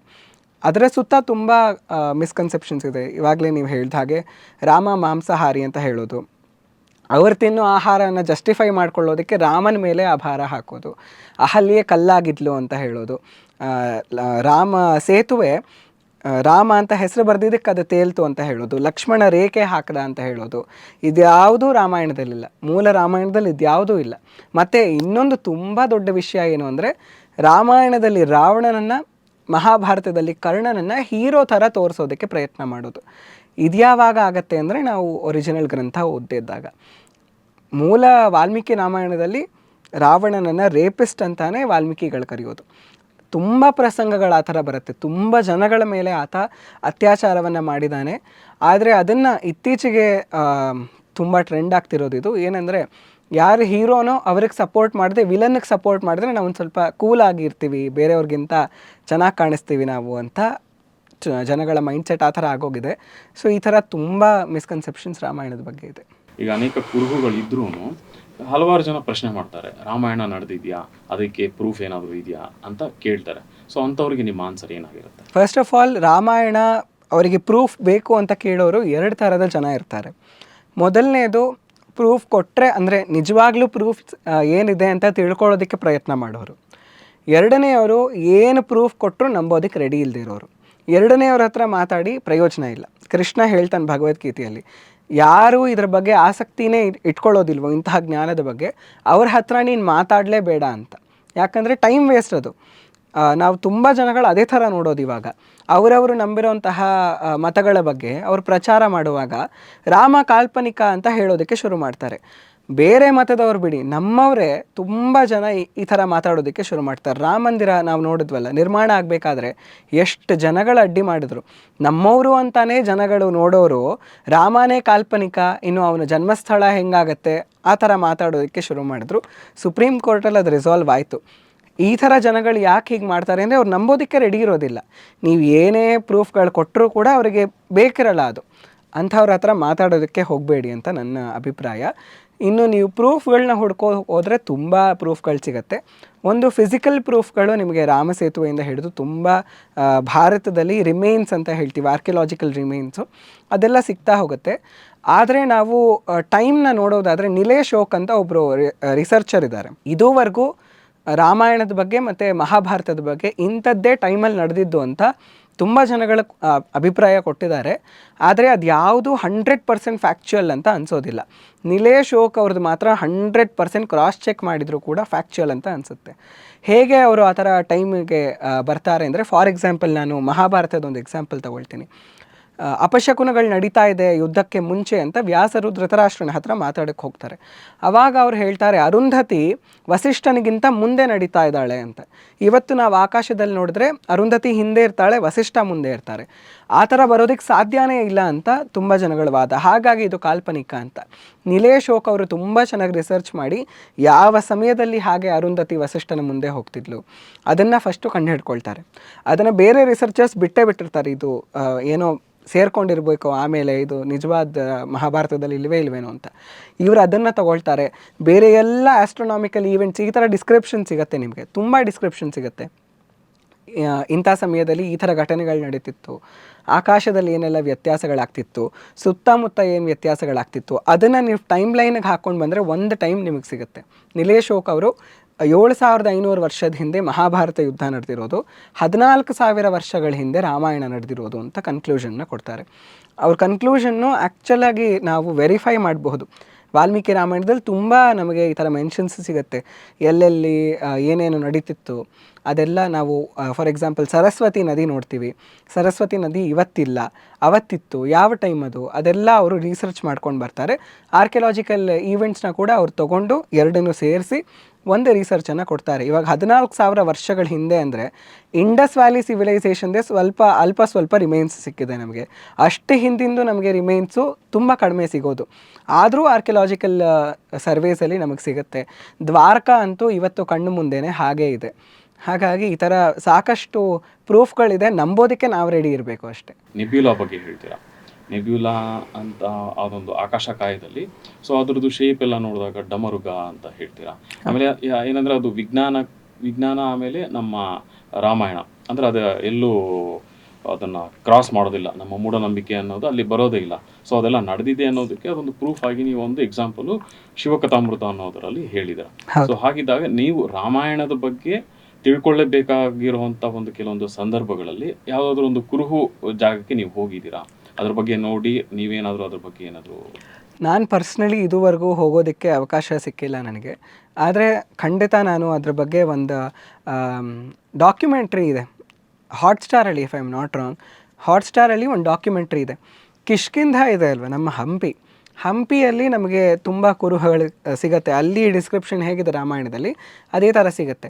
ಒಂದು ವಿಷಯ ನಾನು ಮುಂಚೆ ಹೇಳೋದಕ್ಕೆ ಮರ್ತೆ, ನಾವು ರಾಮಾಯಣದಲ್ಲಿ ನೋಡಿದ್ರೆ ಸುಗ್ರೀವ ವಾನರ ಸೇನೆಯನ್ನು 4 ದಿಕ್ಕುಗಳು ಕಳಿಸ್ತಾನೆ ಸೀತೆಯನ್ನು ಹುಡ್ಕೋದಕ್ಕೆ. ಆತ ಎಷ್ಟು ಪರ್ಫೆಕ್ಟಾಗಿ, ಎಷ್ಟು ಅಕ್ಯುರೇಟಾಗಿ ಡಿಸ್ಕ್ರಿಪ್ಷನ್ಸ್ ಕೊಡ್ತಾನೆ ಅಂದರೆ, ಆವಾಗ ಸ್ಯಾಟಲೈಟ್ ಇರಲಿಲ್ಲ, ಸ್ಯಾಟಲೈಟ್ ಇಮೇಜಸ್ ತೆಗೆಯೋದಕ್ಕೆ ಸಾಧ್ಯ ಇಲ್ಲ. ಹೋಗಲಿ, ಇದು ಇತಿಹಾಸ ಅಲ್ಲ, ಇತ್ತೀಚೆಗೆ ಬರೆದಿರೋದು ಅಂತಲೇ ಇಟ್ಕೊಳ್ಳಿ, 1000 ವರ್ಷ ಹಳೇದು ಅಂತಲೇ ಇಟ್ಕೊಳ್ಳಿ. 1000 ವರ್ಷ ಹಿಂದೆ ಜನಗಳಿಗೆ ಒಂದು ಜಾಗದಿಂದ ಇನ್ನೊಂದು ಜಾಗಕ್ಕೆ ಓಡಾಡೋಕ್ಕೆ ಸಾಧ್ಯ ಆಗ್ತಿರ್ಲಿಲ್ಲ. ಆದರೆ ಈತ ಎಷ್ಟು ಚೆನ್ನಾಗಿ ಅಂಟಾರ್ಕ್ಟಿಕಾ ಡಿಸ್ಕ್ರಿಪ್ಷನ್ ಕೂಡ ಕೊಡ್ತಾನೆ. ರಾಮಾಯಣದಲ್ಲಿ ನೀವು ಪಕ್ಕ ಇಲ್ಲಿ ರಾಮಾಯಣ ಇಟ್ಕೊಂಡು ಮುಂದೆ ನೀವು ಅಂಟಾರ್ಟಿಕಲ್ಲಿ ನಿಂತಿದ್ರೆ ನಿಮಗೆ ಡಿಸ್ಕ್ರಿಪ್ಷನ್ಸ್ 100% ಮ್ಯಾಚ್ ಆಗುತ್ತೆ. ಜೊತೆಗೆ ಕ್ಯಾಂಡಲೆಬ್ರಾ ಆ್ಯಂಡಿಸ್ ಅಂತ ಒಂದು ಮೌಂಟೇನ್ ರೇಂಜ್ ಇದೆ. ಅಲ್ಲಿ ಕ್ಯಾಂಡಲೆಬ್ರಾ ಅನ್ನುವಂತಹ ಪರ್ವತ ಇದೆ. ಆ ಪರ್ವತದಲ್ಲಿ ತ್ರಿಶಿರಾ ಕಾಂಚನಸ್ಕೇತುಹು ಅಂತ ನಮಗೆ ರಾಮಾಯಣದಲ್ಲಿ ಒಂದು ಸಾಲು ಬರುತ್ತೆ. ಆತ ಹೇಳ್ತಾನೆ, ಒಂದು ಪರ್ವತ ಇದೆ, ಆ ಪರ್ವತದಲ್ಲಿ ಗೋಲ್ಡನ್ ಕಲರ್ ಸ್ಯಾಂಡ್ ಇದೆ, ಆ ಸ್ಯಾಂಡ್ ಮೇಲೆ ಒಂದು ತ್ರಿಶೂಲದ ಥರ ಆಕಾರ ಇದೆ, ಇಂದ್ರ ಅದನ್ನು ನಿರ್ಮಾಣ ಮಾಡ್ತಾನೆ ಅಂತ. ಇವತ್ತಿಗೂ ಕ್ಯಾಂಡಲೆಬ್ರಾದಲ್ಲಿ ಅದಿದೆ. ಇವತ್ತಿಗೂ ಹೋಗಿ ನೋಡಬಹುದು ಅದನ್ನು. ಎಷ್ಟು ವರ್ಷ ಹಳೆಯದು ಯಾರಿಗೂ ಗೊತ್ತಿಲ್ಲ. ಸುತ್ತಮುತ್ತ ಇರೋರನ್ನ ಕೇಳಿದ್ರೆ ಇದು ಹೇಗೆ ಸೃಷ್ಟಿಯಾಗಿದ್ದು ಅಂತ ಯಾರಿಗೂ ಗೊತ್ತಿಲ್ಲ. ಆದರೆ ಅದರ ಆನ್ಸರು ಸುಗ್ರೀವನ ಹತ್ರ ಇದೆ ರಾಮಾಯಣದಲ್ಲಿ. ಒಬ್ಬ ಸಾಮಾನ್ಯ ಮನುಷ್ಯ ರಚನೆ ಮಾಡಿದ್ದಾನೆ ಅಂದ್ರೂ ಇಡೀ ವಿಶ್ವದ ಬಗ್ಗೆ ಒಂದು ಅಟ್ಲಾಸ್ ಥರ, ಒಂದು ಬ್ಲೂ ಪ್ರಿಂಟ್ ಥರ ಹೇಳೋದಕ್ಕೆ ಹೇಗೆ ಸಾಧ್ಯ? ಕಲ್ಪನೆ ಮಾತ್ರ ಆಗಿದ್ದಿದ್ರೆ ಇಷ್ಟು ಅಕ್ಯುರೇಟಾಗಿ ಇವತ್ತಿಗೂ ಕಣ್ಣು ಮುಂದೆ ಕಾಣುವಂತಹ ಜಾಗಗಳು ಹೇಗಿರೋದಕ್ಕೆ ಸಾಧ್ಯ? ನಾವು ಅದನ್ನು ಟ್ರೇಸ್ ಮಾಡ್ಕೊಂಡು ಬಂದರೆ ಅವ್ರು ಎಲ್ಲೆಲ್ಲಿ ಹೋಗ್ತಾರೆ ಅಂತ ಮಾಲ್ಡೀವ್ಸ್ ಡಿಸ್ಕ್ರಿಪ್ಷನ್ ಸಿಗುತ್ತೆ, ಇವಾಗ ನಾನು ಹೇಳ್ದಂಗೆ ಆ್ಯಂಡೀಸ್ ಡಿಸ್ಕ್ರಿಪ್ಷನ್ ಸಿಗುತ್ತೆ. ಅಂಟಾರ್ಕ್ಟಿಕಾಗೆ ಹೋಗಬಾರ್ದು, ನೀವು ಅದರ ಗಡಿಯನ್ನು ದಾಟಬಾರ್ದು, ಅಲ್ಲಿಗೆ ನಿಮಗೆ ಕಾಣಿಸುತ್ತೆ ಅಷ್ಟು ಡಾರ್ಕ್ ಆಗಿರುತ್ತೆ, ಅಲ್ಲಿ ಸೂರ್ಯನ ಕಿರಣಗಳು ತಲುಪೋದಿಲ್ಲ, ನೀವು ಹೋದರೆ ವಾಪಸ್ ಬರೋದಕ್ಕೆ ಸಾಧ್ಯ ಇಲ್ಲ, ಅಷ್ಟು ಫ್ರೀಸಿಂಗ್ ಆಗಿರುತ್ತೆ. ಎಲ್ಲನೂ ಡಿಸ್ಕ್ರಿಪ್ಷನ್ ಕೊಡ್ತಾನೆ ಸುಗ್ರೀವ. ಅಷ್ಟು ಅಕ್ಯುರೇಟಾಗಿ ಕೊಟ್ಟಿದ್ದಾನೆ ಅಂದರೆ ಅದರಲ್ಲಿ ಸತ್ಯ ಇರುತ್ತೆ ಅಂತಾನೆ. ಮತ್ತು ಇತಿಹಾಸ ಅಂತ ನಾವು ಹೆಸರು ಕೊಟ್ಟಿರೋದೇ ಅದು ಇತಿಹಾಸ, ಇದೇ ಥರ ನಡೆದಿರೋದು. ಇಟ್ ಈಸ್ ಹಿಸ್ಟ್ರಿ ಅಂತ ರಾಮಾಯಣ ಮಹಾಭಾರತವನ್ನು ಕರೆದಿರೋದು. ಜೊತೆಗೆ ನಾವು ಒರಿಜಿನಲ್ ಓದಿದಾಗ ನಮಗೆ ಇದೆಲ್ಲ ಕಾಲ್ಪನಿಕ ಅನ್ನೋ ಇದೇ ಬರೋದಿಲ್ಲ. ಬಯೋಗ್ರಫಿ ಹೇಗೆ ಓದ್ತೀವಿ ನಾವು ಇವತ್ತು, ಕೇಸ್ ಸ್ಟಡಿಗಳು ಹೇಗೆ ಓದ್ತೀವಿ ಅದೇ ಥರ ಇರುತ್ತೆ. ಆಮೇಲೆ ಬರ್ತಾ ಬರ್ತಾ ಜನಗಳು ಅದಕ್ಕೆ ಒಂದಷ್ಟು, ಇವಾಗ ರಾಮ ಸೇತು ಎಕ್ಸಾಂಪಲ್ ಕೊಟ್ಟೆ, ರಾಮ ಅಂತ ಬರೋ ತಕ್ಷಣ ಕಲ್ ತೇಲ್ತು ಅಂತ, ಈ ಥರ ಜನಗಳು ಕೇಳಿಸ್ಕೊಂಡಾಗ ಇದೆಲ್ಲ ಕಾಲ್ಪನಿಕ ಅನ್ನುವಂತಹ ಅವ್ರಿಗೆ ಕನ್ಸೆಪ್ಷನ್ಸ್ ಶುರುವಾಗುತ್ತೆ. ಒರಿಜಿನಲ್ ಓದಿದಾಗ ಇದು ಇತಿಹಾಸ ಅಂತ ಅವರಿಗೆ ಚೆನ್ನಾಗಿ ಗೊತ್ತಾಗುತ್ತೆ. ಸುಗ್ರೀವ ಬಗ್ಗೆ ಹೇಳಿದ್ರಿ, ಅವರು ಅಷ್ಟೊಂದು ಜ್ಞಾನಿಗಳಾಗಿದ್ದರು. ಸೊ ಕಾಲಾನಂತರ ಅವರ ಸಂತತಿ ಆಗಿರ್ಬೋದು ಅಥವಾ ನಾವು ಆಗಿರ್ಬೋದು, ಸೊ ಹೇಗೆ ಆ ಬುದ್ಧಿ ಶಕ್ತಿ ಅನ್ನೋದು ಕ್ಷೀಣಿಸ್ತಾ ಬಂತು, ಆಮೇಲೆ ಆಗಿರುವಂಥವನ್ನೇ ನಾವು ಪ್ರಶ್ನೆ ಮಾಡುವಂಥದ್ದು, ಇದೆಲ್ಲ ಹುಟ್ಟೋದಕ್ಕೆ ಏನು ಕಾರಣಗಳಿರ್ಬೋದು? ಎಕನಾಮಿಕ್ಸಲ್ಲಿ ಒಂದು ಲಾ ಇದೆ, diminishing rate of marginal utility ಅಂತ. ಅಂದರೆ ಏನಿದು ಲಾ ಹೇಳುತ್ತೆ ಅಂದರೆ, ನೀವು ಒಂದು ಪ್ರಾಡಕ್ಟ್ ಮೇಲೆ ಎಷ್ಟು ಜಾಸ್ತಿ ಇನ್ವೆಸ್ಟ್ ಮಾಡ್ತಾ ಹೋಗ್ತೀರಾ ಒಂದು ರೇಂಜ್ವರೆಗೂ ಅದು ಬೆಳೆಯುತ್ತೆ. ಒಂದು ಸ್ಟೇಜಿಗೆ ತಲುಪಿಟ್ಟ ಮೇಲೆ, ಮೆಚ್ಯೂರ್ ಸ್ಟೇಜಿಗೆ ತಲುಪಿಟ್ಟ ಮೇಲೆ ನೀವು ಏನು ಮಾಡಿದ್ರೂ ಅದು ಫಾಲ್ ಆಗ್ತಾ ಬರುತ್ತೆ ಹೊರತು ಅದರ ಯುಟಿಲಿಟಿ ಜಾಸ್ತಿ ಆಗ್ತಾ ಹೋಗಲ್ಲ. ನಾವು ಒಂದು ಮ್ಯಾಂಗೋ ಎಕ್ಸಾಂಪಲ್ನ ತೊಗೋಬೋದು. ನಮ್ಮ ಕನ್ಸ್ಯೂಮರ್ ಪರ್ಸ್ಪೆಕ್ಟಿವಿಂದ ನಾವು ಎಷ್ಟು ತಿಂತಾ ಹೋಗ್ಬೋದು, ತುಂಬ ತಿಂತಾ ಹೋಗಬಹುದು. 1, 2, 3, 4 ಮ್ಯಾಂಗೋ ತಿನ್ನೋವರೆಗೂ ನಮಗೆ ತುಂಬ ಸ್ಯಾಟಿಸ್ಫ್ಯಾಕ್ಷನ್ ಸಿಗುತ್ತೆ. ಸ್ಯಾಟಿಸ್ಫ್ಯಾಕ್ಷನ್ ಲೆವೆಲ್ ಹೀಗೆ ಮೇಲೆ ಹೋಗುತ್ತೆ. 5, 6 ಆದಮೇಲೆ ನಾವು ಎಷ್ಟು ತಿಂದರೂ ಸ್ಯಾಟಿಸ್ಫ್ಯಾಕ್ಷನ್ ಮೇಲೆ ಹೋಗೋದಕ್ಕೆ ಸಾಧ್ಯ ಇಲ್ಲ, ಕೆಳಗೆ ಬೀಳುತ್ತೆ. ಅದೇ ಥರ ನಾಲೆಡ್ಜ್ ಸಿಸ್ಟಮ್ಸು ಭಾರತದಲ್ಲಿ ಮಾರ್ಜಿನಲ್ ಯುಟಿಲಿಟಿ ಥರ ಮೇಲೆ ಬೆಳೀತಾ ಇತ್ತು. ಒಂದು ಸ್ಟೇಜ್ ಆದಮೇಲೆ ಅದು ನೇಚರ್ನ ಲಾನೇ, ಅದು ಆಟೋಮ್ಯಾಟಿಕಲಿ ಕೆಳಗೆ ಬರಲೇಬೇಕು. ಜನಗಳ ಆ ಥರ ಮೈಂಡ್ಸೆಟ್ ಕೆಳಗೆ ಬಂದೇ ಬರುತ್ತೆ. ಆಮೇಲೆ ನಾವು ಬೇರೆ ಬೇರೆ ಆರ್ಯನ್ ಇನ್ವೇಷನ್ ಥಿಯರಿ ಅಂತೆಲ್ಲ ಇವತ್ತು ಕರಿತೀವಿ, ಅದು ಸುಳ್ಳು ಅಂತ ಪ್ರೂವ್ ಆಯಿತು ಬಿಡಿ. ಆದರೆ ಅಂತಹ ಥಿಯರಿಗಳನ್ನ ನಂಬ್ಕೊಂಡು ನಾವು ನಮ್ಮವರೇ ಎಲ್ಲಿಂದನೋ ಬಂದಿದ್ದು, ಇಲ್ಲಿದ್ದ ಜನಗಳನ್ನ ಸಾಯಿಸ್ಬಿಟ್ಟು ನಾವಿರೋದು, ಆಲ್ ಆಫ್ ದಟ್ ಬುಲ್ಶಿಟ್. ಏನಕ್ಕೆ ಅಂದರೆ ನಾವು ನಮ್ಮ ರೂಟ್ಸನ್ನು ಮರ್ತು ಬಿಡ್ತೀವಿ, ಅದನ್ನು ನೆನ್ಪಿಟ್ಕೊಳ್ಳೋದಕ್ಕೆ ನಮಗೆ ಇಷ್ಟನೂ ಇರೋದಿಲ್ಲ. ಆ ಮಾರ್ಜಿನಲ್ ಯುಟಿಲಿಟಿ ಆ ಥರ ಡೌನ್ಫಾಲ್ ಆಗೇ ಆಗುತ್ತೆ, ಅದು ಇಟ್ ಈಸ್ ನ್ಯಾಚುರಲ್. ಸರ್, ಈಗ ನಮ್ಮ ರೂಟ್ಸು ಅಂತಂದರೆ, ಈಗ ರಾಮಾಯಣದ ಪ್ರಕಾರ ನಮ್ಮ ರೂಟ್ಸ್ ಎಲ್ಲಿದೆ? ನಮ್ಮ ಭಾರತ ಮುಂಚೆ ತುಂಬ ವಿಸ್ತಾರವಾಗಿತ್ತು. ಇವಾಗ ನಾವು ಜಂಬೂ ದ್ವೀಪ ಅಂದರೆ ಏಷ್ಯಾ, ಅದರಲ್ಲಿ ಭಾರತ ಖಂಡ, ಭರತವರ್ಷ, ಸಬ್ ಕಾಂಟಿನೆಂಟ್ ಇಸ್ ಭಾರತ.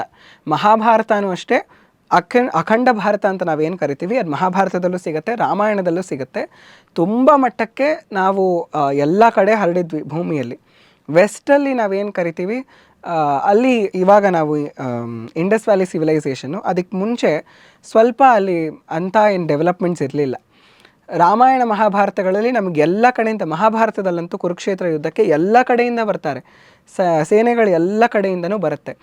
ಆಮೇಲೆ ನಾನು ಪ್ರೂಫ್ ಬಗ್ಗೆ ಮಾತಾಡುವಾಗ ಇದನ್ನು ಮರೆತೆ, ರಾಮಾಯಣ ಮತ್ತು ಮಹಾಭಾರತದ ಬಗ್ಗೆ ರಿಸರ್ಚ್ ಮಾಡ್ತಾರೆ ಮತ್ತು ಇದೆಲ್ಲ ಹೇಳ್ತಾರೆ, ಇದೆಲ್ಲ ಈ ಥರ ನಡೆದಿತ್ತು ಅಂತ. ಆದರೆ ಆ ಥರ ಏನು ರಾಮಾಯಣ ಮಹಾಭಾರತ ಗೊತ್ತೇ ಇಲ್ಲದೆ ಇರೋರು US ರಿಸರ್ಚರ್ಸ್ ಒಬ್ಬರು 7500 ವರ್ಷಗಳ ಮುಂಚೆ ಇದೇ ಭಾರತ ಸಬ್ ಕಾಂಟಿನೆಂಟಲ್ಲಿ ತುಂಬ ಒಂದು ಮಟ್ಟಕ್ಕೆ ಮೇಲ್ ಟು ಫೀಮೇಲ್ ರೇಷಿಯೋ ಅಲ್ಲಿ ವ್ಯತ್ಯಾಸ ಆಗಿತ್ತು. 16:1 in an absolute ratio, 1:5 in an absolute ratio. ಅಂದರೆ 5000 ಹೆಂಗಸರಿಗೆ ಒಬ್ಬನೇ ಒಬ್ಬ ಪುರುಷ ಅಥವಾ 1000 ಪುರುಷರು, ಆ ಥರ ರೇಷಿಯೋಗೆ ಬಂದುಬಿಟ್ಟಿತ್ತು. ಯಾಕಂದರೆ ಒಂದೇ ಸ್ವಲ್ಪ ದಿನಗಳ ಕಾಲದಲ್ಲಿ ತುಂಬ ಜನ ಮೇಲ್ ಸಂತತಿ ಕಡಿಮೆ ಆಗೋಯ್ತು. ಅದು it is only possible through a war ಅಂತ ಅವ್ರು ಕನ್ಕ್ಲೂಡ್ ಮಾಡೋದು. ಮತ್ತು ಅಲ್ಲಿ ಜೆನೆಟಿಕ್ಸ್ನ ಅವ್ರು ಸರ್ಚ್ ಮಾಡಿ ನೋಡಿದಾಗ ಈ ವಾರು ಕಸಿನ್ಗಳ ಮಧ್ಯಾಹ್ನ ನಡೆದಿರುವಂತಹ ವಾರ್ ಅಂತ ಅವ್ರು ಕನ್ಕ್ಲೂಡ್ ಮಾಡ್ತಾರೆ. ಅವ್ರಿಗೆ ಮಹಾಭಾರತದ ಬಗ್ಗೆ ಗೊತ್ತೇ ಇಲ್ಲ, ಏನೂ ಗೊತ್ತಿಲ್ಲ ಅವರಿಗೆ. ಅವ್ರ ಕನ್ಕ್ಲೂಷನ್ ಕೊಡೋದು ಹೀಗೆ 7500 ವರ್ಷಗಳ ಹಿಂದೆ ಅಂತ ಕರೆಕ್ಟಾಗಿ ನಿಲೇಶ್ ಓಕ್ ಅವರು ಏನು ಡೇಟ್ ಕೊಟ್ಟಿರ್ತಾರೆ ಅದೇ ಡೇಟ್ಗೆ ಅವರು ಹೇಳಿ ಈ ಟೈಮಲ್ಲಿ ಈ ಥರ ಯುದ್ಧದಿಂದ ಮೇಲ್ ಟು ಫೀಮೇಲ್ ರೇಷಿಯೋ ತುಂಬ ಮಟ್ಟಕ್ಕೆ ಕೆಳಗೆ ಬಂದುಬಿಟ್ಟಿದೆ, ಮೇಲ್ ರೇಷಿಯೋ. ಯಾಕಂದರೆ ಯುದ್ಧದಲ್ಲಿ ಪಾರ್ಟಿಸಿಪೇಟ್ ಮಾಡೋದು ಮೆನ್. ಹಾಗಾಗಿ within the span of 18 days ಅಷ್ಟು ಜನ ಸತ್ತಿರುವಾಗ ತುಂಬ ಮಟ್ಟಕ್ಕೆ ವ್ಯತ್ಯಾಸ ಆಗೇ ಆಗುತ್ತೆ. ಅರ್ಜುನ ಕೂಡ ಅದನ್ನು ಮೊದಲನೇ ಚಾಪ್ಟರಲ್ಲೇ ಹೇಳ್ತಾನೆ, ಸ್ತ್ರೀಯರಿಗೆ ಪುರುಷರು ಮದುವೆ ಆಗೋದಕ್ಕೆ ಸಿಗೋದೇ ಇಲ್ಲ, ಯುದ್ಧದಲ್ಲಿ ಎಲ್ಲರೂ ಸತ್ತು ಹೋಗ್ತಾರೆ ಅಂತ ಆತ ಹೇಳೋದು. ಹಾಗಾಗಿ ಇದೊಂದು ಪ್ರೂಫ್ ನಮಗೆ ಬೇರೆಯವರು ಕೊಡ್ತಾರೆ, ನಾವು ನಂಬೋದಕ್ಕೆ ರೆಡಿ ಇಲ್ಲ. ಅವ್ರು ಹೇಳಿ ಅವ್ರ ಕನ್ಕ್ಲೂಷನ್ನ ನೋಡಿ ಆಬ್ಸಲ್ಯೂಟ್ ಆಗಿ ಇದು ಮ್ಯಾಚ್ ಆಗುತ್ತೆ ಅಂತ ನಾವು ಕನ್ಕ್ಲೂಡ್ ಮಾಡ್ಕೊಳ್ತೀವಿ. ಅದೇ ಥರ ನಾವು ಈ ಥರ ಇದನ್ನೆಲ್ಲ ನಂಬೋದಕ್ಕೆ ರೆಡಿ ಇಲ್ಲದೇ ಇರೋವಾಗ ಬೇರೆ ಬೇರೆ ಥಿಯರಿಗಳಲ್ಲಿ ನಂಬಿಕೆ ಇಟ್ಕೊಂಡು ಮುಂದೆ ಹೋಗ್ತೀವಿ. ಸರ್, ಈಗ ನೀವು ಮಾತಾಡ್ತಾ ಹಲವಾರು ವಿಚಾರಗಳನ್ನು ಹೇಳಿದೆ. ಒಂದು ಕಡೆ ವಿಜ್ಞಾನ, ಆಮೇಲೆ ಒಂದು ಕಡೆ ಭೌತಶಾಸ್ತ್ರ, ಹಾಗೂ ಏನು ನಮ್ಮ ಭೌಗೋಳಿಕ. ಈಗ ರಾಮಾಯಣನ ನಾನು ಒಬ್ಬ ಸಾಮಾನ್ಯನಾಗಿ ಅರ್ಥ ಮಾಡ್ಕೋಬೇಕಂದ್ರೆ ಇಷ್ಟೆಲ್ಲ ಒಬ್ಬ ಸಾಮಾನ್ಯ ವ್ಯಕ್ತಿಗೆ ಗೊತ್ತಿರಲ್ಲ. ಸೊ ಹಾಗಿದ್ದಾಗ ಈ ರಾಮಾಯಣನ ನಾನು ಯಾವ ರೀತಿ ಅರ್ಥ ಮಾಡ್ಕೋಬೋದು ಓದಿದಾಗ? ಈಗ ಅಲ್ಲೆಲ್ಲ ಒಂದು ಸ್ಯಾಂಡೀಸ್ ಅಲ್ಲಿ ನೀವು ಹೇಳಿದ್ರಿ, ಐಲ್ಯಾಂಡಲ್ಲಿ ಏನೋ ಇದೆ ಅಂತ ಹೇಳಿದ್ರಿ. ಈಗ ನನಗೆ ಸಾಮಾನ್ಯನಾಗಿ ನನಗದು ಗೊತ್ತಿಲ್ಲ. ಸೊ ಹೀಗಿದ್ದಾಗ ನಾನು ರಾಮಾಯಣನ ಹೇಗೆ ಅರ್ಥ ಮಾಡ್ಕೊಳ್ಳೋದು? ಮೊದಲನೇ ನಾನು ಹೇಳೋದು ಫಸ್ಟ್ ವಾಲ್ಮೀಕಿ ರಾಮಾಯಣದಿಂದ ಶುರು ಮಾಡಿ. ಗೀತಾ ಪ್ರೆಸ್ ಗೋರಖ್ಪುರ್ ಅವರು ಅದ್ಭುತ ಕಾರ್ಯ ಮಾಡಿದ್ದಾರೆ. ಆಲ್ಮೋಸ್ಟ್ ಎಲ್ಲ ಗ್ರಂಥಗಳು ಕೂಡ ಕನ್ನಡ ಅನುವಾದದಲ್ಲೇ ಸಿಗುತ್ತೆ ನಿಮಗೆ, ವಿತ್ ಸಂಸ್ಕೃತ್ ಶ್ಲೋಕ ಲೆಫ್ಟ್ ಸೈಡಲ್ಲಿ ಬಲಗಡೆ ನಿಮಗೆ ಅದರದ್ದು ಕನ್ನಡ ಅನುವಾದ ಸಿಗುತ್ತೆ. ನೀವು ಮೊದಲು ಅದನ್ನು ನೀಟಾಗಿ ಓದಿ, ಅದರಿಂದ ನಿಮಗೆ ತುಂಬ ಕಥೆ ಥರ ಇರುತ್ತಷ್ಟೇ, ಕಥೆ ಓದೋದಕ್ಕೆ ನಮಗೇನು ಕಷ್ಟ ಆಗಲ್ಲ. ಅದನ್ನು ನೀಟಾಗಿ ಓದ್ಕೊಂಡು ಬಂದುಬಿಟ್ರೆ ಒಂದು ಐಡಿಯಾ ಅಂತೂ ಬಿಲ್ಡ್ ಆಗಿಬಿಡುತ್ತೆ. ಮೊದಲನೇ ಸತಿಗೆ ಒಂದಷ್ಟು ಮುಖ್ಯ ವಿಚಾರಗಳು ನೆನಪಿರುತ್ತೆ, ಇನ್ನೊಂದಷ್ಟು ನೆನಪಿರೋದಿಲ್ಲ. That's okay. ಇಂಟರ್ನಲೈಸಿಂಗೋಸ್ಕರ ನಾವು ಇದನ್ನು ಮಾಡೋದು ಗೀತಾ ಪ್ರೆಸ್ ಗೋರಖ್ಪುರಿಂದ ಸ್ಟಾರ್ಟ್ ಮಾಡಬೇಕು. ಅದಾದಮೇಲೆ ನಾವು ಸೋಷಿಯಲ್ ಮೀಡಿಯಾದಲ್ಲಿ ನಿಲೇಶ್ ಓಕ್ ಅಂತ ನಾನೇನು ಹೇಳಿದೆ ಆ ಥರ ರಿಸರ್ಚರ್ಸ್ನ ಫಾಲೋ ಮಾಡಬೇಕು. ಆವಾಗ ನಮಗೆ ತುಂಬ ಮಟ್ಟಕ್ಕೆ ಅಮಿಗನಾಥ ಅಂತ ಒಬ್ಬರಿದ್ದಾರೆ, ಅವರು ತುಂಬ ಚೆನ್ನಾಗಿ ರಾಮಾಯಣ ಮಹಾಭಾರತದ ಬಗ್ಗೆ, ಒರಿಜಿನಲ್ ವಾಲ್ಮೀಕಿ ರಾಮಾಯಣ, ಒರಿಜಿನಲ್ ವ್ಯಾಸ ಮಹಾಭಾರತದ ಬಗ್ಗೆ ಮಾತಾಡ್ತಾರೆ. ಅವ್ರ ಪಾಡ್ಕಾಸ್ಟ್ಗಳು ಕೇಳಿಸ್ಕೊಳ್ಳೋದಾಗಿರ್ಬೋದು, ಅದರ ಮೇಲೆ ನಿಮಗೆ ತುಂಬ ಎಕ್ಸ್ಟ್ರಾ ಐಡಿಯಾಸ್ ಸಿಗ್ತಾ ಹೋಗುತ್ತೆ ಈ ಥರ ಪಾಡ್ಕಾಸ್ಟ್ಗಳಿಂದ. ಜೊತೆಗೆ ನಿಲೇಶ್ ಓಕ್ ಅವರು ಅಲ್ಲೆಲ್ಲ ಹೋಗಿ ಅದನ್ನು ತೋರಿಸಿ ಮಾತಾಡ್ತಾರೆ. ರಣವೀರ್ ಅಲಾಹಾಬಾದಿಯ ಅವರ ಪಾಡ್ಕಾಸ್ಟಿಗೆ ನಿಲೇಶ್ ಓಕ್ ಅವರು ಬಂದು ಅದರಲ್ಲಿ ಕೂತು ಮಾತಾಡಿದ್ದಾರೆ. ಈ ಥರ ಪ್ರೂಫ್ಗಳು ಏನೇನಿದೆ, ಯಾವಾಗ ನಡೆದಿದ್ದು, ಅದಕ್ಕೆ ಆರ್ಕಿಯಾಲಜಿಕಲ್ ಎವಿಡೆನ್ಸಸ್ ಏನಿದೆ, ಇವಾಗ ಕ್ಯಾಂಡಲೆಬ್ರಾ ಆಫ್ ಆ್ಯಂಡಿಸ್ ಅದ್ರ ಬಗ್ಗೆ ಕೂಡ ಅವ್ರು ಹೇಳ್ತಾರೆ. ಎಲ್ಲ ತುಂಬ ಚೆನ್ನಾಗಿ ಮಾತಾಡ್ತಾರೆ. ನಾವು ಮೊದಲು ಓದಬೇಕಷ್ಟೆ, ಅದಾದಮೇಲೆ ಈ ಥರ ಪಾಡ್ಕಾಸ್ಟ್ಗಳು, ಬೇರೆ ಬೇರೆ ಜನಗಳ ಬುಕ್ಸನ್ನು ಓದ್ತಾ ಹೋದರೆ ಐಡಿಯಾ ಚೆನ್ನಾಗಿ ಬಿಲ್ಡ್ ಆಗುತ್ತೆ. ರಾಮ ಮಾಂಸಾಹಾರಿ ಆಗಿದ್ದರ ಅಥವಾ ಅದ್ರ ಬಗ್ಗೆ ಶಾಸ್ತ್ರಗಳು ಎಲ್ಲಾದರೂ ರಾಮಾಯಣದಲ್ಲಿ ಉಲ್ಲೇಖ ಅನ್ನೋದು ಎಲ್ಲಾದರೂ ಇದೆಯಾ, ಅಥವಾ ಅದು ಬಿಟ್ಟು ಬೇರೆ ಎಲ್ಲಾದರೂ ಅದ್ರ ಬಗ್ಗೆ ಉಲ್ಲೇಖ ಅನ್ನೋದು ಇದೆಯಾ? ನಾನು ತುಂಬ ದಿನಗಳಿಂದ ಇದರ ಬಗ್ಗೆ ಯೋಚನೆ ಮಾಡ್ತಿದ್ದೆ. ಜನಗಳು ಏನು ಮಾಡ್ತಾರೆ ಅಂದರೆ ಇವಾಗ ಮಾಂಸಾಹಾರವನ್ನು ಡಿಫೆಂಡ್ ಮಾಡ್ಕೊಳ್ಳೋದಕ್ಕೆ ಯಾವ ಹಂತಕ್ಕೆ ಬೇಕಾದರೂ ಹೋಗ್ತಾರೆ, ಅವರು ಅದನ್ನು ಬಿಡೋದಕ್ಕೆ ತಯಾರಿರೋದಿಲ್ಲ. ಹಾಗಾಗಿ ಅವ್ರಿಗೆ ಏನಾದರೂ ಜಸ್ಟಿಫಿಕೇಷನ್ ಬೇಕು. ಮನಸ್ಸಿಗೆ ಗೊತ್ತಿರುತ್ತೆ ಮಾಡ್ತಿರೋದು ತಪ್ಪು ಅಂತ, ಆದರೆ ಅವರು ಮನಸ್ಸಿಗೆ ಒಂದು ಜಸ್ಟಿಫಿಕೇಷನ್ ಕೊಟ್ಕೋಬೇಕಲ್ಲ, ನಾನು ಮಾಡ್ತಿರೋದು ಸರಿಯೇ ಇದೆ, ಪರವಾಗಿಲ್ಲ ಮಾಡಿದ್ರೆ ಅಂತ. ಅದಕ್ಕೆ ಈ ಥರ ಎಲ್ಲ ವಿಷಯಗಳಲ್ಲಿ ಜಾಸ್ತಿ ನಂಬಿಕೆ ಇಟ್ಕೊಳ್ಳೋದಕ್ಕೆ ಶುರು ಮಾಡ್ತಾರೆ. ನೀವು ಒಂದು ಬಾರಿ ಅವ್ರ ಜೊತೆ ಯಾರಿಗಾದರೂ ಅರ್ಥ ಮಾಡಿಸೋದಕ್ಕೆ ಪ್ರಯತ್ನ ಮಾಡಿ, ಇಲ್ಲ ಈ ಥರ ಮಾಡಬಾರ್ದು, ಏನು ಹೇಳಿದ್ರೂ ಕೇಳೋದಿಲ್ಲ. ಯಾವ ಹಂತಕ್ಕೆ ಇಳಿತಾರೆ ಅಂದರೆ ಪ್ಲಾಂಟ್ಸಿಗೆ ನೋವಾಗೋದಿಲ್ವಾ, ಪ್ಲಾಂಟ್ಸ್ ಅಳೋದಿಲ್ವಾ. ನಾವು ಸೈನ್ಸಲ್ಲಿ 6th ಸ್ಟ್ಯಾಂಡರ್ಡಲ್ಲಿ ನಮ್ಮ ಟೀಚರ್ ಹೇಳ್ಕೊಟ್ಟಿರ್ತಾರೆ, ಅವಾಗ ಬೇರೆ ಏನೋ ಮಾಡ್ತಿರ್ತೀವಿ ನಾವು ಕ್ಲಾಸಲ್ಲಿ ಕೂತ್ಕೊಂಡು, ಅದಕ್ಕೆ ಇದೆಲ್ಲ ಅರ್ಥ ಆಗಿರೋದಿಲ್ಲ. ಪ್ಲಾಂಟ್ಸಲ್ಲಿ ಬೇಸಿಕ್ ಒಂದು ಸೆಂಟ್ರಲ್ ನರ್ವಸ್ ಸಿಸ್ಟಮ್ ಇರಲ್ಲ, ಒಂದು ಬ್ರೈನ್ ಇರಲ್ಲ, ಪೇನ್ ರಿಸೆಪ್ಟರ್ಸ್ ಇರಲ್ಲ. ನೋವು ಅನ್ನೋ ಕಾನ್ಸೆಪ್ಟ್ ಇರಬೇಕು ಅಂದರೆ ಫಸ್ಟ್ ಆಫ್ ಆಲ್ ಆ ನೋವು ರಿಸೀವ್ ಮಾಡ್ಕೊಳ್ಳೋ ಪೇನ್ ರಿಸೆಪ್ಟರ್ಸ್ ಇರಬೇಕು. ಬೆಂಕಿ ಮೇಲೆ ನಾನು ಕೈ ಇಟ್ಟರೆ ತಕ್ಷಣ ರಿಯಾಕ್ಟ್ ಮಾಡ್ತೀನಿ, ಯಾಕಂದರೆ ನನ್ನ ಪೇನ್ ರಿಸೆಪ್ಟರ್ಸು ತಕ್ಷಣ ನನ್ನ ನರ್ವಸ್ ಸಿಸ್ಟಮ್ ಮೂಲಕ ಬ್ರೈನಿಗೆ ಮೆಸೇಜ್ ಕಳಿಸುತ್ತೆ, ಅದು ತಕ್ಷಣ ರಿಯಾಕ್ಟ್ ಮಾಡುತ್ತೆ. ಪ್ಲಾಂಟ್ಸಲ್ಲಿ ಅದು ಇಲ್ಲವೇ ಇಲ್ಲ. ಬ್ರೈನ್ ಇಲ್ಲ, ನರ್ವಸ್ ಸಿಸ್ಟಮ್ ಇಲ್ಲ, ಪೇನ್ ರಿಸೆಪ್ಟರ್ಸ್ ಇಲ್ಲ, ಪೇನ್ ಅನ್ನೋ ಕಾನ್ಸೆಪ್ಟೇ ಇಲ್ಲ. ಜೊತೆಗೆ ನಾನು ಕೇಳೋ ಪ್ರಶ್ನೆ ಏನು ಈ ಥರ ಪ್ರಶ್ನೆ ಮಾಡೋರಿಗೆ ಅಂದರೆ, ಒಂದು ಹಣ್ಣು ಅದೇ ಬಿಡತ್ತೆ, ಹಣ್ಣು ಅದಕ್ಕೆ ಭಾರ ಆಗಿ ಮರ ಗಿಡಗಳು ಬೀಳಿಸುತ್ತೆ, ಆ ಹಣ್ಣು ಮತ್ತೆ ಹುಟ್ಟತ್ತೆ ಅದೇ ಮರದಲ್ಲಿ. ಒಂದು ಪ್ರಾಣಿಯ ಮಗುವನ್ನು ಕತ್ತರಿಸಿ ಮತ್ತೆ ಆ ಮಗು ಹುಟ್ಟಲಿ ಅಂದರೆ ಅದು ಸಾಧ್ಯ ಆಗೋದಿಲ್ಲ. ಆ ಪ್ರಾಣಿ ನಮ್ಮ ಥರನೇ, ಎಲ್ಲ ನಮ್ಮ ಥರನೇ ಆ ಪ್ರಾಣಿಗೆ. ಅದಕ್ಕೂ ಅಮ್ಮ ಅನ್ನೋ ಭಾವನೆ ಇರುತ್ತೆ, ಅಪ್ಪ ಅನ್ನೋ ಭಾವನೆ ಇರುತ್ತೆ. ಎಷ್ಟು ಭಯ. ನೀವು ಒಂದು ಪ್ರಾಣಿನ, ನಾನು ಸಿಂಪಲ್ ಹೇಳೋದೇನೆಂದರೆ, ನೀವು ಮಾಂಸಾಹಾರ ಸೇವಿಸಬೇಕು ಅಂದರೆ ಅಷ್ಟೊಂದು ಆಸೆ ಇದ್ದರೆ ಒಂದು ಕುರಿನೋ ಕೋಳಿನೋ ಏನು ತಿನ್ನಬೇಕು ಅದನ್ನು ನೀವೇ ತೊಗೊಂಡು ಬಂದು ನಿಮ್ಮ ಕೈಯಾರೆ ಸಾಯಿಸಿ ತಿನ್ನಿ. ಹಾಗೆ ನೀವು ರೆಡಿ ಇದ್ದರೆ ಖಂಡಿತ ತಿನ್ನಿ, ನಾನು ಬೇಡ ಅಂತಲೇ ಹೇಳೋದಿಲ್ಲ. ಆದರೆ ನೀವು ಅದೆಲ್ಲ ಇಲ್ಲ. ಇವಾಗ ನಾವೇನಂದರೆ ಇನ್ಸ್ಟಾಗ್ರಾಮ್ ಬಯೋಲ್ ಮಾತ್ರ #ಆ್ಯನಿಮಲ್ ಲವರ್ ಅಂತ ಬರ್ಕೊಳ್ಬೇಕು, #ಡಾಗ್ ಲವರ್ ಅಂತ ಬರ್ಕೊಳ್ಬೇಕು. ಯಾಕೆ ಡಾಗ್ ಮಾತ್ರ ಆ್ಯನಿಮಲ್ಲ, ಒಂದು ಕುರಿ ಆ್ಯನಿಮಲ್ ಅಲ್ವಾ? ಅದಕ್ಕೆ ನಾವು ಈ ಥರ ಹಿಪೋಕ್ರಸಿ ಇಟ್ಕೊಳ್ಬಾರ್ದು. ಹಾಗೂ ನಾನು ಮಾಂಸ ತಿನ್ನಲೇಬೇಕು ಅಂದರೆ ನೀನೇ ಕೊಂದು ತಿನ್ನು, ಮುಂಚೆ ತಿನ್ನೋರಲ್ಲ ಬೇಟೆ ಆಡಿಕೊಂಡು, ನೀನು ಅದೇ ಥರ ತಿನ್ನು. ನಿನಗೆ ಅದು ಆಗ್ತಿಲ್ಲ ಅಂದರೆ ನಿನ್ನಲ್ಲಿ ರಾಕ್ಷಸತ್ವ ಇಲ್ಲ ಅಂತ. ನಮ್ಮ ಶಾಸ್ತ್ರಗಳು ಹೇಳೋದು ಮಾಂಸಾಹಾರ ಮದ್ಯ ರಾಕ್ಷಸರ ಭೋಜನ. ಅದು ರಾಕ್ಷಸರು ತಿಂತಿದ್ದೇ ಮಾಂಸವನ್ನು, ನರಮಾಂಸವನ್ನು ಕೂಡ ತಿನ್ನೋರು. ಹಾಗಾಗಿ ಮಾಂಸ ಮದ್ಯ ಎರಡೂ ಕೂಡ ರಾಕ್ಷಸರಿಗೆ ಸೇರಿದ್ದು. ಸಾತ್ವಿಕ ಜೀವಿಗಳಿಗೆ ನಾವು ಸತ್ವ ರಜಸ್ಸು ತಮಸ್ಸು ಕೃಷ್ಣ ಭಗವದ್ಗೀತೆಯಲ್ಲಿ ಹೇಳ್ತಾನೆ. ಸಾತ್ವಿಕ ಆಹಾರ ಸೇವಿಸಿದ್ರೆ ಭಗವಂತನಿಗೆ ಹತ್ತಿರ ಆಗ್ತೀವಿ. ನಾನ್ ವೆಜ್ ಸೇವಿಸಿದ್ರೆ ಆಟೋಮ್ಯಾಟಿಕಲಿ ಅವರೇ ದೇವಸ್ಥಾನಕ್ಕೆ ಹೋಗೋಲ್ಲ, ಯಾಕಂದರೆ ಅದ್ರಲ್ಲಿ ತಮಸ್ಸಿರುತ್ತೆ, ದೇವರಿಂದ ನಮ್ಮನ್ನು ದೂರ ಸೆಳೆಯುತ್ತದು. ಸಾತ್ವಿಕ ಆಹಾರಗಳು ಮಾತ್ರ ನಮ್ಮನ್ನು ಸತ್ವಭರಿತವಾದ ಜೀವನಕ್ಕೆ ಕೊಂಡೊಯ್ಯುತ್ತೆ ಮತ್ತು ಕೃಷ್ಣನ ಹತ್ತಿರ ಕೊಂಡೊಯ್ಯುತ್ತೆ. ನಾವು ಈ ಥರ ಆರ್ಗ್ಯುಮೆಂಟ್ಸ್, ರಾಮ ಮಾಂಸಾಹಾರಿ, ಕೃಷ್ಣ ಮಾಂಸಾಹಾರಿ, ಅದು ಒಂದು ನ್ಯೂಸ್ ಚಾನಲಿಂದ ಅದು ಪಟ್ ಅಂತ ವೈರಲ್ ಆಗಿ ಎಲ್ಲರೂ ಕೂಡ ಜಸ್ಟಿಫೈ ಮಾಡೋದಕ್ಕೆ ಶುರು ಮಾಡಿದರು. ವಾಲ್ಮೀಕಿ ರಾಮಾಯಣವನ್ನು ನೋಡಿದ್ರೆ 6-7 ಶ್ಲೋಕಗಳು ಅದಕ್ಕೆ ಏನೋ ಸಪೋರ್ಟ್ ಮಾಡೋ ಥರ ಕಾಣಿಸತ್ತೆ. ಆದರೆ ಯಾವಾಗ ಆ ಥರ ಆಗತ್ತೆ ಅಂದರೆ ನಾವು ಹೆಂಗೆ ಓದಬೇಕು ತಿಳ್ಕೊಳ್ತೇ ಇದ್ದಾಗ ನಮ್ಗೆ ಆ ಥರ ಈ ಥರ ಇರ್ಬೋದೇನೋ ಅಂತ ಅಂದ್ಬಿಡುತ್ತೆ. ಇದೇ ಕಾರಣಕ್ಕೆ ಜನಗಳು ಈ ಥರ ಮಾಡ್ತಾರೆ ಅಂತಲೇ ರಾಮಾಯಣದ ಬಿಗಿನಿಂಗಲ್ಲಿ ಒಂದು ಛೋಟಾ ರಾಮಾಯಣ ಇದೆ, ಸಮರಿ. ಸಂಪೂರ್ಣ ರಾಮಾಯಣ ಇದರ ಶ್ಯಾಡೋನಲ್ಲೇ ಓದಬೇಕು ಅಂತ ನಾರದ ಮುನಿಗಳು ನಮಗೆ ಹಾಕ್ಕೊಟ್ಟಿರುವಂತಹ ಬ್ಲೂ ಪ್ರಿಂಟು. ಅದರಲ್ಲಿ ಫಸ್ಟೇ ಹೇಳ್ಬಿಡ್ತಾರೆ, 3ನೇ ಶ್ಲೋಕ ವಾಲ್ಮೀಕಿ ರಾಮಾಯಣ ಬಾಲಕಾಂಡ 1ನೇ ಸರ್ಗ 3ನೇ ಶ್ಲೋಕದಲ್ಲಿ ಚಾರಿತ್ರೇಣ ಚ ಕೋಯುಕ್ತ ಸರ್ವಭೂತೇಷು ಕೋಹಿತಃ. ಮುಗಿದೋಯ್ತು ಅಲ್ಲಿಗೆ. ಆಮೇಲೆ ವಾಲ್ಮೀಕಿ ಮುನಿಗಳು ಹೇಳ್ತಾರೆ, ನಾರದ ಮುನಿಗಳು ಹೇಳ್ತಾರೆ, ರಕ್ಷಣಾ ಜೀವಲೋಕಸ್ಯ. 2 ಶ್ಲೋಕಗಳಲ್ಲಿ ಸರ್ವಭೂತೇಷು ಕೋಹಿತಃ, ರಕ್ಷಣಾ ಜೀವಲೋಕಸ್ಯ ಸ್ಪೆಸಿಫೈ ಮಾಡಿ ರಾಮನ ಬಗ್ಗೆ ಹೇಳ್ತಾರೆ. ಇವರು ವಾಲ್ಮೀಕಿ ಮುನಿಗಳು ಕೇಳ್ತಾರೆ ನಾರದರನ್ನು, ಕೋನ್ವಸ್ಮಿನ್ ಸಾಂಪ್ರತನ್ ಲೋಕೆ ಗುಣವಾನ್ ಕಶ್ಚ ವೀರ್ಯವಾನ್ ಧರ್ಮಜ್ಞಶ್ಚ ಕೃತಜ್ಞಶ್ಚ ಸತ್ಯವಾಕ್ಯೋ ದೃಢವ್ರತಃ. ಒಂದಷ್ಟು ಲಿಸ್ಟ್ ಕೊಡ್ತಾರೆ. ಇದೆಲ್ಲ ಕ್ಯಾರೆಕ್ಟರಿಸ್ಟಿಕ್ಸ್ ಇರೋರು ಇವಾಗಿನ ಜಗತ್ತಲ್ಲಿ ಯಾರಾದರೂ ಮನುಷ್ಯ ಇದಾನಾ ಅಂತ ಅವರ ಪ್ರಶ್ನೆ. ಅದರಲ್ಲಿ ಪ್ರಶ್ನೆಯಲ್ಲಿ 3ನೇ ಶ್ಲೋಕದಲ್ಲಿ ಚಾರಿತ್ರೇಣ ಚ ಕೋಯುಕ್ತ, ಒಳ್ಳೆ ಚರಿತ್ರೆಯನ್ನು ಹೊಂದಿರೋನು, ಸರ್ವಭೂತೇಷು ಕೋಹಿತಃ, ಎಲ್ಲ ಜೀವಿಗಳಲ್ಲೂ ಹಿತವನ್ನು ಬಯಸೋನು, ಎಲ್ಲ ಜೀವಿಗಳಿಗೂ ಒಳ್ಳೆಯದನ್ನು ಮಾಡೋನು ಯಾರಾದರೂ ಇದಾನ ಅಂತ. ನಾರದ ಮುನಿಗಳು ಅದಕ್ಕೆ ಇನ್ನೊಂದಷ್ಟು ಕ್ಯಾರೆಕ್ಟರಿಸ್ಟಿಕ್ಸ್ ಸೇರಿಸಿ ರಾಮ ಇದು ಅಂತ ಹೇಳ್ತಾರೆ. ಅದರಲ್ಲಿ ಯಾವುದು ಒಂದು ಅಂದರೆ ಜೀವಲೋಕವನ್ನು ರಕ್ಷಣೆ ಮಾಡೋದು ಅಂತ. ಜೀವಲೋಕ ಸರ್ವಭೂತ ಅಂದರೆ ಜನ ಹೇಳ್ಬೋದು, ಇಲ್ಲಪ್ಪ ಮನುಷ್ಯರು ಮಾತ್ರ, ಮನುಷ್ಯರನ್ನು ಸರ್ವಭೂತ ಅಂತ ಕರೀತಾರೆ. ನಾರದ ಮುನಿಗಳು ಅದಕ್ಕೆ ಇನ್ನೂ ಸ್ಪೆಸಿಫೈ ಮಾಡಿ ಜೀವಲೋಕಸ್ಯ, ರಕ್ಷಣಾ ಜೀವಲೋಕಸ್ಯ ಅಂತ ಹೇಳ್ಬಿಟ್ಟಿದ್ದಾರೆ.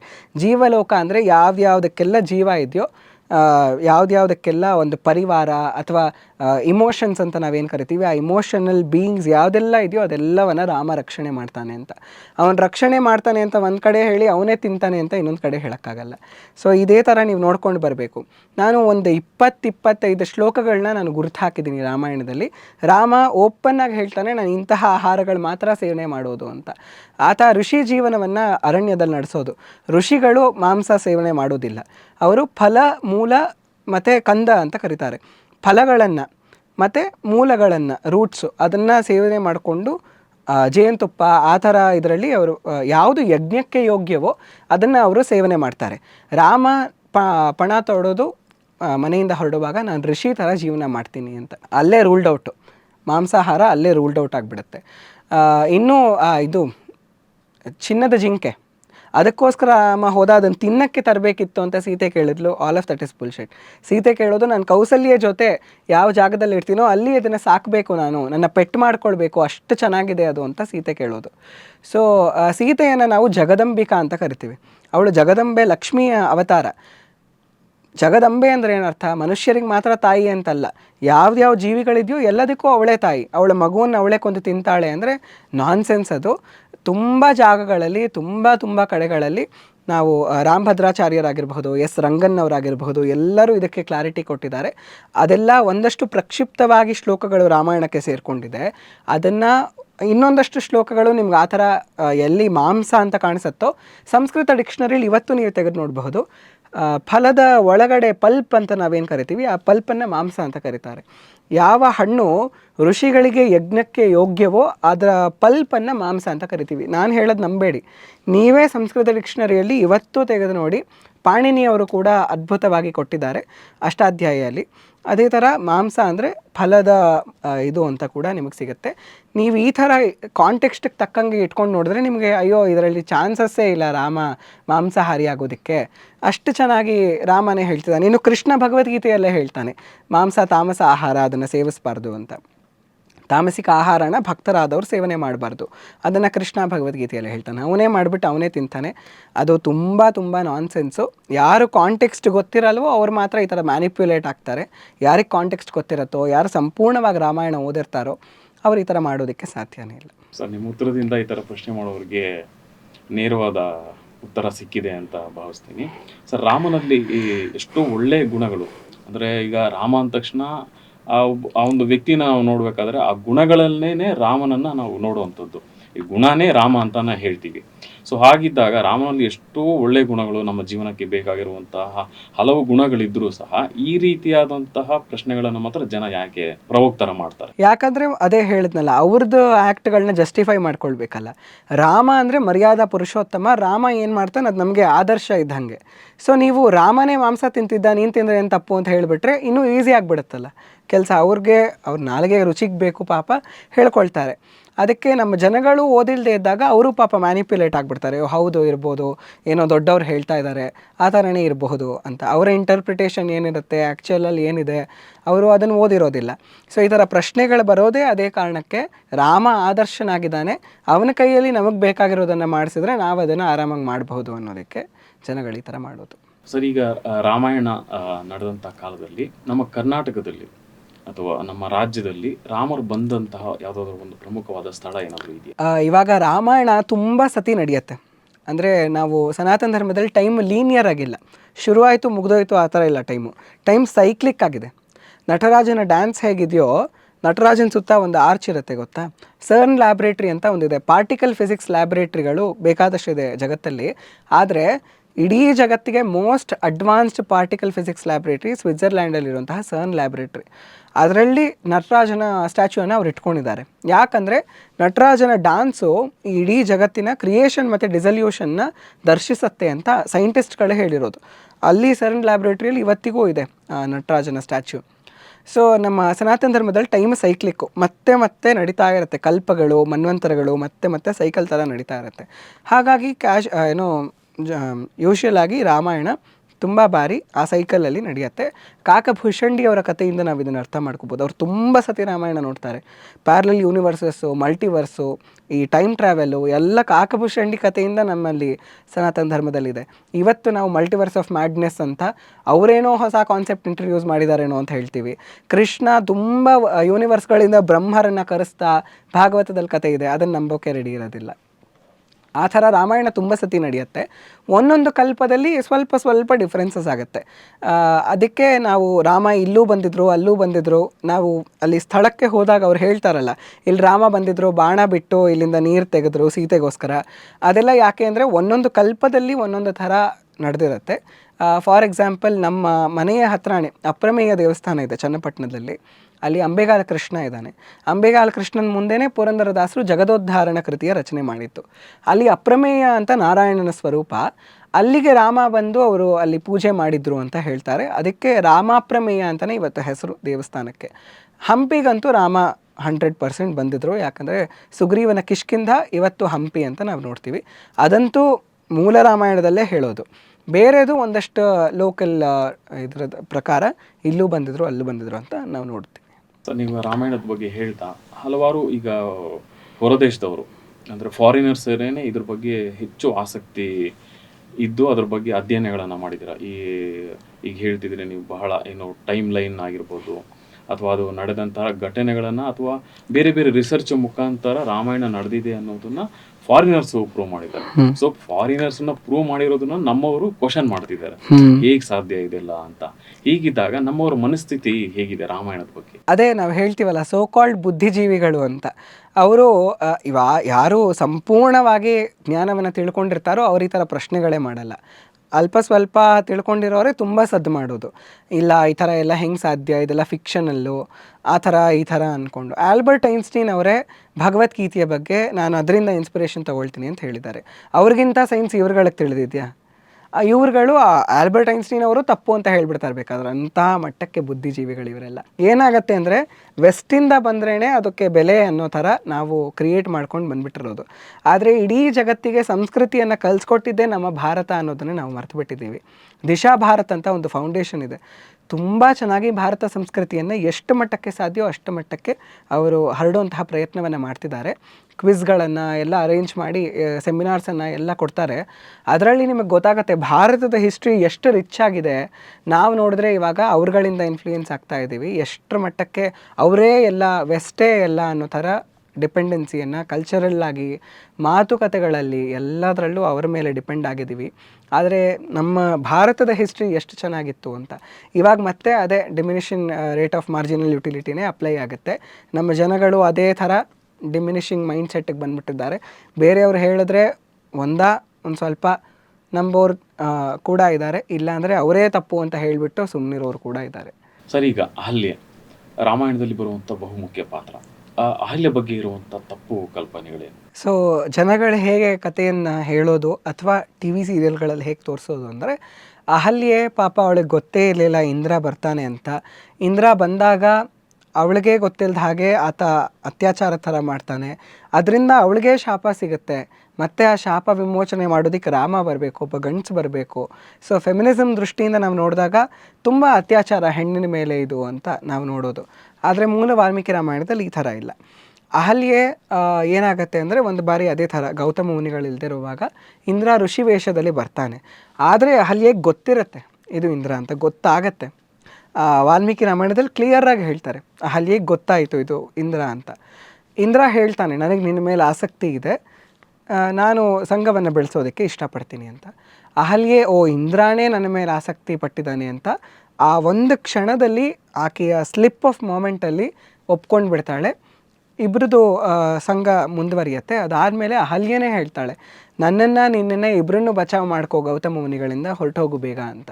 ಆವಾಗ ಗೌತಮ ಮುನಿಗಳು ರೆಡ್ ಹ್ಯಾಂಡೆಡ್ ಆಗಿ ಹಿಡಿತೀವಿ ಅಂತ ಹೇಳ್ತಾರಲ್ಲ, ಆ ಥರ ಬಂದು ಅವರು ಮೊದಲು ಶಾಪ ಇಂದ್ರನಿಗೆ ಕೊಡ್ತಾರೆ, ನೀನು ನಪುಂಸಕನಾಗ್ಬಿಡ್ಬೇಕು ಅಂತ. ತುಂಬ ಡೀಟೇಲಾಗಿ ಡಿಸ್ಕ್ರಿಪ್ಷನ್ ಕೊಡ್ತಾರೆ ರಾಮಾಯಣದಲ್ಲಿ. ಆತ ನಪುಂಸಕನಾಗ್ಬಿಡ್ತಾನೆ. ಅದಾದಮೇಲೆ ಅಹಲ್ಯೆಗೆ ಕಲ್ಲಾಗುವಂಥ ಶಾಪ ಕೊಡೋದಿಲ್ಲ, ಸೀರಿಯಲ್ಗಳಲ್ಲಿ ಮಾತ್ರ ಇದು. ಅಹಲ್ಯೆಗೆ ಏನು ಶಾಪ ಅಂದರೆ, ನೀನು ಇದೇ ವನದಲ್ಲಿ ಕೂತು ವಾಯುವನ್ನೇ ಆಹಾರವಾಗಿ ಮಾಡಿಕೊಂಡು ತಪಸ್ಸನ್ನು ಮಾಡು, ತುಂಬ ಘೋರವಾದ ತಪಸ್ಸನ್ನು ಮಾಡು, ನಿನ್ನ ತಪಸ್ಸು ಯಾವಾಗ ಮುಗಿಯುತ್ತೋ ಆವಾಗ ನಾನು ಮತ್ತೆ ಬರ್ತೀನಿ ಅಂತ ಹೇಳ್ತಾರೆ. ಇದು ಆಕೆಗೆ ಕೊಟ್ಟಿರುವಂತಹ ಶಾಪ. ಇದು ಶಾಪ ಅಂತಲೇ ಅನಿಸಲ್ಲ ಆ್ಯಕ್ಚುಲಿ. ಮೂಲ ವಾಲ್ಮೀಕಿ ರಾಮಾಯಣದಲ್ಲಿ ಈ ಥರ ಇರೋದು. ಆದರೆ ಅದನ್ನು ಆಕೆ ಕಲ್ಲಾಗ್ಬಿಟ್ಲು, ರಾಮ ಬಂದು ಕಾಲು ತಗಲಿಸ್ತಾ ಕಾಲನ್ನು ಕಲ್ಲ ಮೇಲೆ ಇಟ್ಟ, ಅದು ಜೀವ ಬಂದುಬಿಡ್ತು.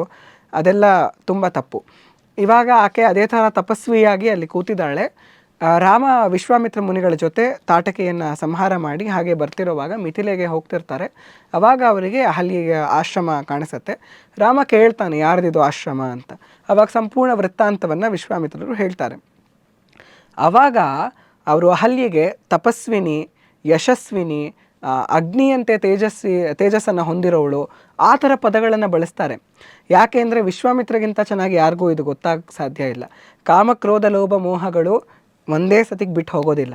ಮೇನಕೆಯ ಜೊತೆಗೆ ವಿಶ್ವಾಮಿತ್ರರಿಗೆ ಅದು ಅನುಭವ ಆಗಿರುತ್ತೆ. ಮೇನಕೆ ಬಂದು ಅವರ ತಪಸ್ಸನ್ನು ಭಂಗ ಮಾಡಿರ್ತಾಳೆ, ಅವರಿಗೆ ಶಕುಂತಲೆ ಮಗಳು ಹುಟ್ಟುತ್ತಾಳೆ. ಸೊ ಅವರಿಗೇ ಗೊತ್ತೋ ಇದು, ಅವರಿಗೆ ಅದೇ ಹೇಳ್ತಾರೆ ಅವರು, ತಪ್ಪುಗಳಾಗತ್ತೆ ಈ ಥರ, ನಾವು ಭಕ್ತಿ ಪಥದಲ್ಲಿ ಇದ್ದಾಗಲೂ ಒಂದು ಬಾರಿ ನಾವು ನಮ್ಮನ್ನು ಕಳ್ಕೊಂಡು ಬಿಡ್ತೀವಿ, ನಮ್ಮ ಪ್ರಾರಬ್ಧಗಳಿಂದ ನಾವು ಈ ಥರ ಮಾಡಬೇಕಾಗಿ ಬಂದ್ಬಿಡುತ್ತೆ, ನಮಗೆ ಗೊತ್ತಾಗ್ದ ಹಾಗೆ ತಪ್ಪು ಮಾರ್ಗ ಹಿಡಿದು ಬಿಡ್ತೀವಿ. ಆದರೆ ಆ ತಪ್ಪಿಗೆ ನೀವು ಹೇಗೆ ಪ್ರಾಯಶ್ಚಿತ್ತವನ್ನು ಪಡ್ಕೊಳ್ತೀರಾ? ಅಹಲ್ಯೆ ಎಷ್ಟರ ಮಟ್ಟಿಗೆ ತಪಸ್ಸನ್ನು ಮಾಡಿದಾಳೆ ಅಂದರೆ ಆಕೆಯ ತಪಸ್ಸು ಸಂಪೂರ್ಣ ಪ್ರದೇಶವನ್ನು ಪ್ರಜ್ವಲಿತಗೊಳಿಸುತ್ತೆ. ಅಷ್ಟು ಮಹಾ ತಪಸ್ವಿನಿ ಅವಳು. ಹೋಗಿ ಅವಳ ಕಾಲು ಮುಟ್ಟು ಬಾ ಅಂತ ವಿಶ್ವಾಮಿತ್ರರು ಮೂಲ ವಾಲ್ಮೀಕಿ ರಾಮಾಯಣದಲ್ಲಿ ಹೇಳೋದು. ರಾಮ ಹೋಗ್ತಾರೆ, ಆಕೆಯ ಕಾಲನ್ನು ಮುಟ್ಟಿ ನಮಸ್ಕಾರ ಮಾಡ್ತಾರೆ, ಆಗ ಆಕೆ ತಪಸ್ಸಿಂದ ಎದ್ದು ಹೇಳ್ತಾಳೆ. ಮತ್ತು ಗೌತಮ ಮುನಿಗಳು ಅಹಲ್ಯೆ ಒಂದಾಗ್ತಾರೆ. ಇದು ಆ್ಯಕ್ಚುಯಲ್ ಕತೆ. ನಾವೆಲ್ಲರೂ ಕೂಡ ಜೀವನದಲ್ಲಿ ಅಹಲ್ಯೆಯನ್ನು ಬ್ಲೇಮ್ ಮಾಡೋದು, ಆಕೆಯನ್ನು ಜಡ್ಜ್ ಮಾಡೋದು ಅಲ್ಲ ನಮ್ಮ ಕರ್ತವ್ಯ. ನಾವೆಲ್ಲರೂ ಆ ಥರ ಸ್ಲಿಪ್ಗಳನ್ನು ಅನುಭವಿಸ್ತೀವಿ, ಇದೇ ಅಂತ ಹೇಳೋಕ್ಕಾಗಲ್ಲ. ತುಂಬ ನಾವು ಭಕ್ತಿ ಪಥದಲ್ಲಿ ಏನನ್ನು ಮಾಡಬೇಕು ಅಂದ್ಕೊಂಡಿರ್ತೀವೋ ಅದನ್ನು ಮಾಡೋದಕ್ಕಾಗಲ್ಲ, ಅಥವಾ ನಮಗೆ ಯಾವ್ದು ತಪ್ಪು ಅಂತ ಗೊತ್ತಿರುತ್ತೋ ಅದನ್ನು ಮಾಡಿಬಿಡ್ತೀವಿ. ಆವಾಗ ಕೊರಗ್ಬಿಟ್ಟು ಭಕ್ತಿಯನ್ನೇ ಬಿಟ್ಬಿಡೋದಲ್ಲ, ಅದಕ್ಕೆ ವಿರುದ್ಧವಾಗಿ ತಪಸ್ಸನ್ನು ಆಚರಣೆ ಮಾಡ್ತಾ ಇಂದ್ರಿಯಗಳ ಮೇಲೆ ಜಯವನ್ನು ಸಾಧಿಸಬೇಕು. ಆವಾಗ ರಾಮನೇ ಬಂದು ನಿಮ್ಮ ಕುಟೀರದಲ್ಲಿ ಪಾದಕ್ಕೆ ನಮಸ್ಕಾರ ಮಾಡ್ತಾನೆ ಅನ್ನುವಂತಹ ಸಂದೇಶವನ್ನು ಅಹಲ್ಯೆ ಕೊಡ್ತಾಳೆ. ಅದು ನಿಜವಾದ ಕಥೆ ರಾಮಾಯಣದಲ್ಲಿ ಬರೋದು. ಸರ್, ಹಾಗಿದ್ರೆ ಅಹಲ್ಯೆಗೆ ಶಾಪ ಕೊಟ್ಟರು, ಕಲ್ಲಾದರು, ತದನಂತರ ರಾಮರ ಪಾದ ತಾಕಿದಾಗ ಅವರು ಮತ್ತೆ ಅಹಲ್ಯೆಯ ತಮ್ಮ ಮೂಲ ಸ್ವರೂಪವನ್ನು ಪಡ್ಕೊಂಡ್ರು ಅನ್ನೋದು ಕಥೆಗಳ ಮುಖಾಂತರ ಈಗ ಹಲವಾರು ವರ್ಷಗಳಿಂದ ಇದೇ ನಡ್ಕೊಳ್ತಾ ಬಂದಿದೆ. ಹೀಗಿದ್ದಾಗ ಇದು ಯಾಕೆ ಆಗಿರ್ಬೋದು ಅಂದರೆ ಆ ಒಂದು ಕಥೆಗಳು ಯಾವುದೋ ಒಂದು ಮೂಲದಿಂದ ಬಂದಿರುತ್ತೆ. ಸೊ ಅದು ಯಾವ ರೀತಿ ಆಗಿರ್ಬೋದು, ಯಾವುದಕ್ಕಾಗಿರ್ಬೋದು ಅಂತ ನಿಮಗೆ ಅನ್ಸುತ್ತೆ? ರಾಮಾಯಣ ಮಹಾಭಾರತ ನಮ್ಮ ಸಂಸ್ಕೃತಿಯಲ್ಲಿ ತುಂಬ ಮಟ್ಟಕ್ಕೆ ಇನ್ವಾಲ್ವ್ ಆಗಿಬಿಟ್ಟಿದೆ. ನಮ್ಮ ಇಮೋಷನ್ಸ್ ಎಲ್ಲರ ಅದಕ್ಕೆ ಕನೆಕ್ಟ್ ಆಗಿದೆ. ಹಾಗಿರುವಾಗ ಏನಾಗುತ್ತೆ ಅಂದರೆ ಒಬ್ಬೊಬ್ಬರ ಕಲ್ಪನೆಯಲ್ಲಿ ಒಂದೊಂದು ಥರ ನೋಡ್ತಾರೆ ಅದನ್ನು, ರಾಮಾಯಣವನ್ನು. ಫಾರ್ ಎಕ್ಸಾಂಪಲ್, ರಾಮ ಸೀತೆಯ ಸ್ವಯಂವರ ಆಗಿರಬಹುದು. ಸ್ವಯಂವರ ಅಂತ ವಾಲ್ಮೀಕಿ ರಾಮಾಯಣದಲ್ಲಿ ಇಲ್ಲವೇ ಇಲ್ಲ, ಸ್ವಯಂವರ ಆಗೋದೇ ಇಲ್ಲ. ರಾಮ ಹಾಗೆ ಮಿಥಿಲೆಗೆ ಕರ್ಕೊಂಡು ಬರ್ತಾರೆ ವಿಶ್ವಾಮಿತ್ರ ಮುನಿಗಳು. ಆವಾಗ 5,000 ಜನಗಳು ಶಿವಧನಸ್ಸನ್ನು ಎಳ್ಕೊಂಡು ಬರ್ತಾರೆ.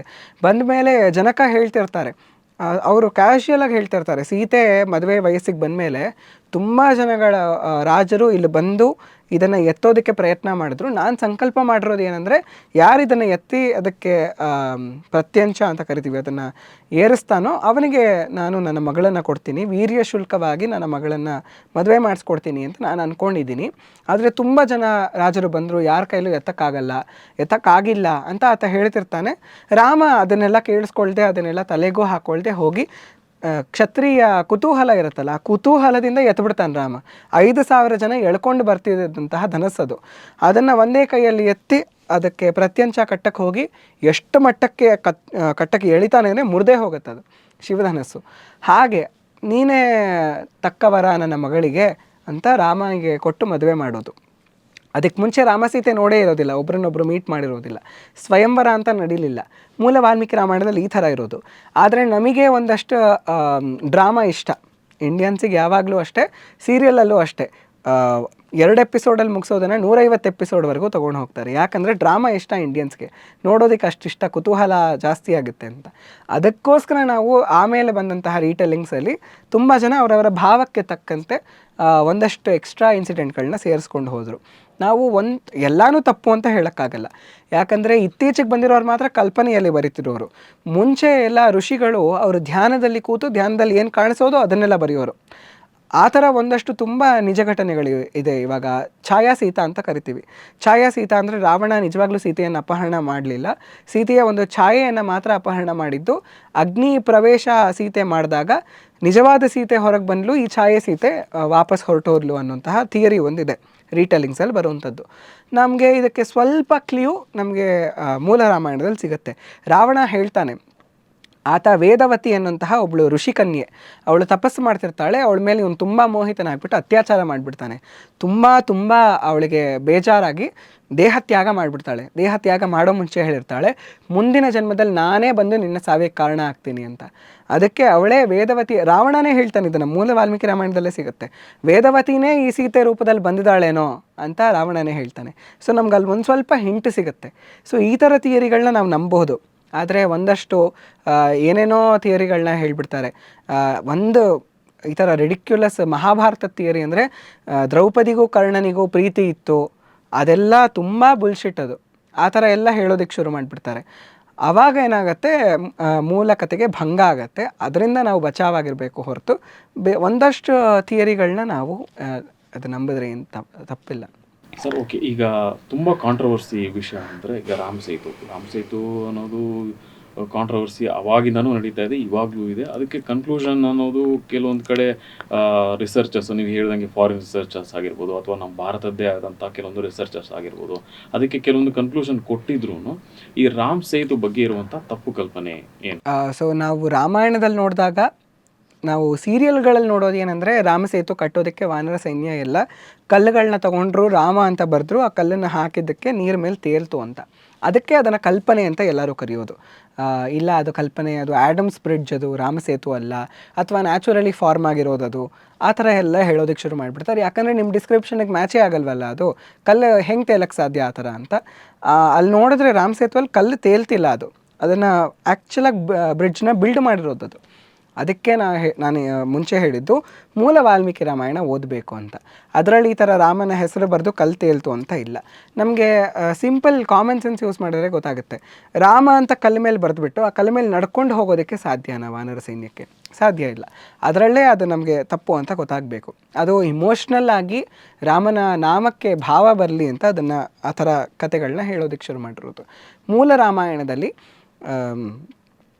ನಮ್ಮ ವಿಶ್ವಕರ್ಮ ದೇವಶಿಲ್ಪಿ ಅಂತ ಏನು ಕರಿತೀವಿ, ಅವರ ಓರಸ ಪುತ್ರನಾದ ನಳ ಅನ್ನುವಂಥ ಒಬ್ಬ ವಾನರ, ಆತ ಬಂದು ಪ್ರಾಪರ್ ಇಂಜಿನಿಯರಿಂಗ್ ವರ್ಕನ್ನು ಮಾಡಿ, ಸಿವಿಲ್ ಇಂಜಿನಿಯರಿಂಗ್ ಥರ ಆತ ವರ್ಕನ್ನು ಮಾಡಿ ಪ್ರಾಪರಾಗಿ ಬಿಲ್ಡ್ ಮಾಡ್ತಾನೆ ಸೇತುವೆಯನ್ನು.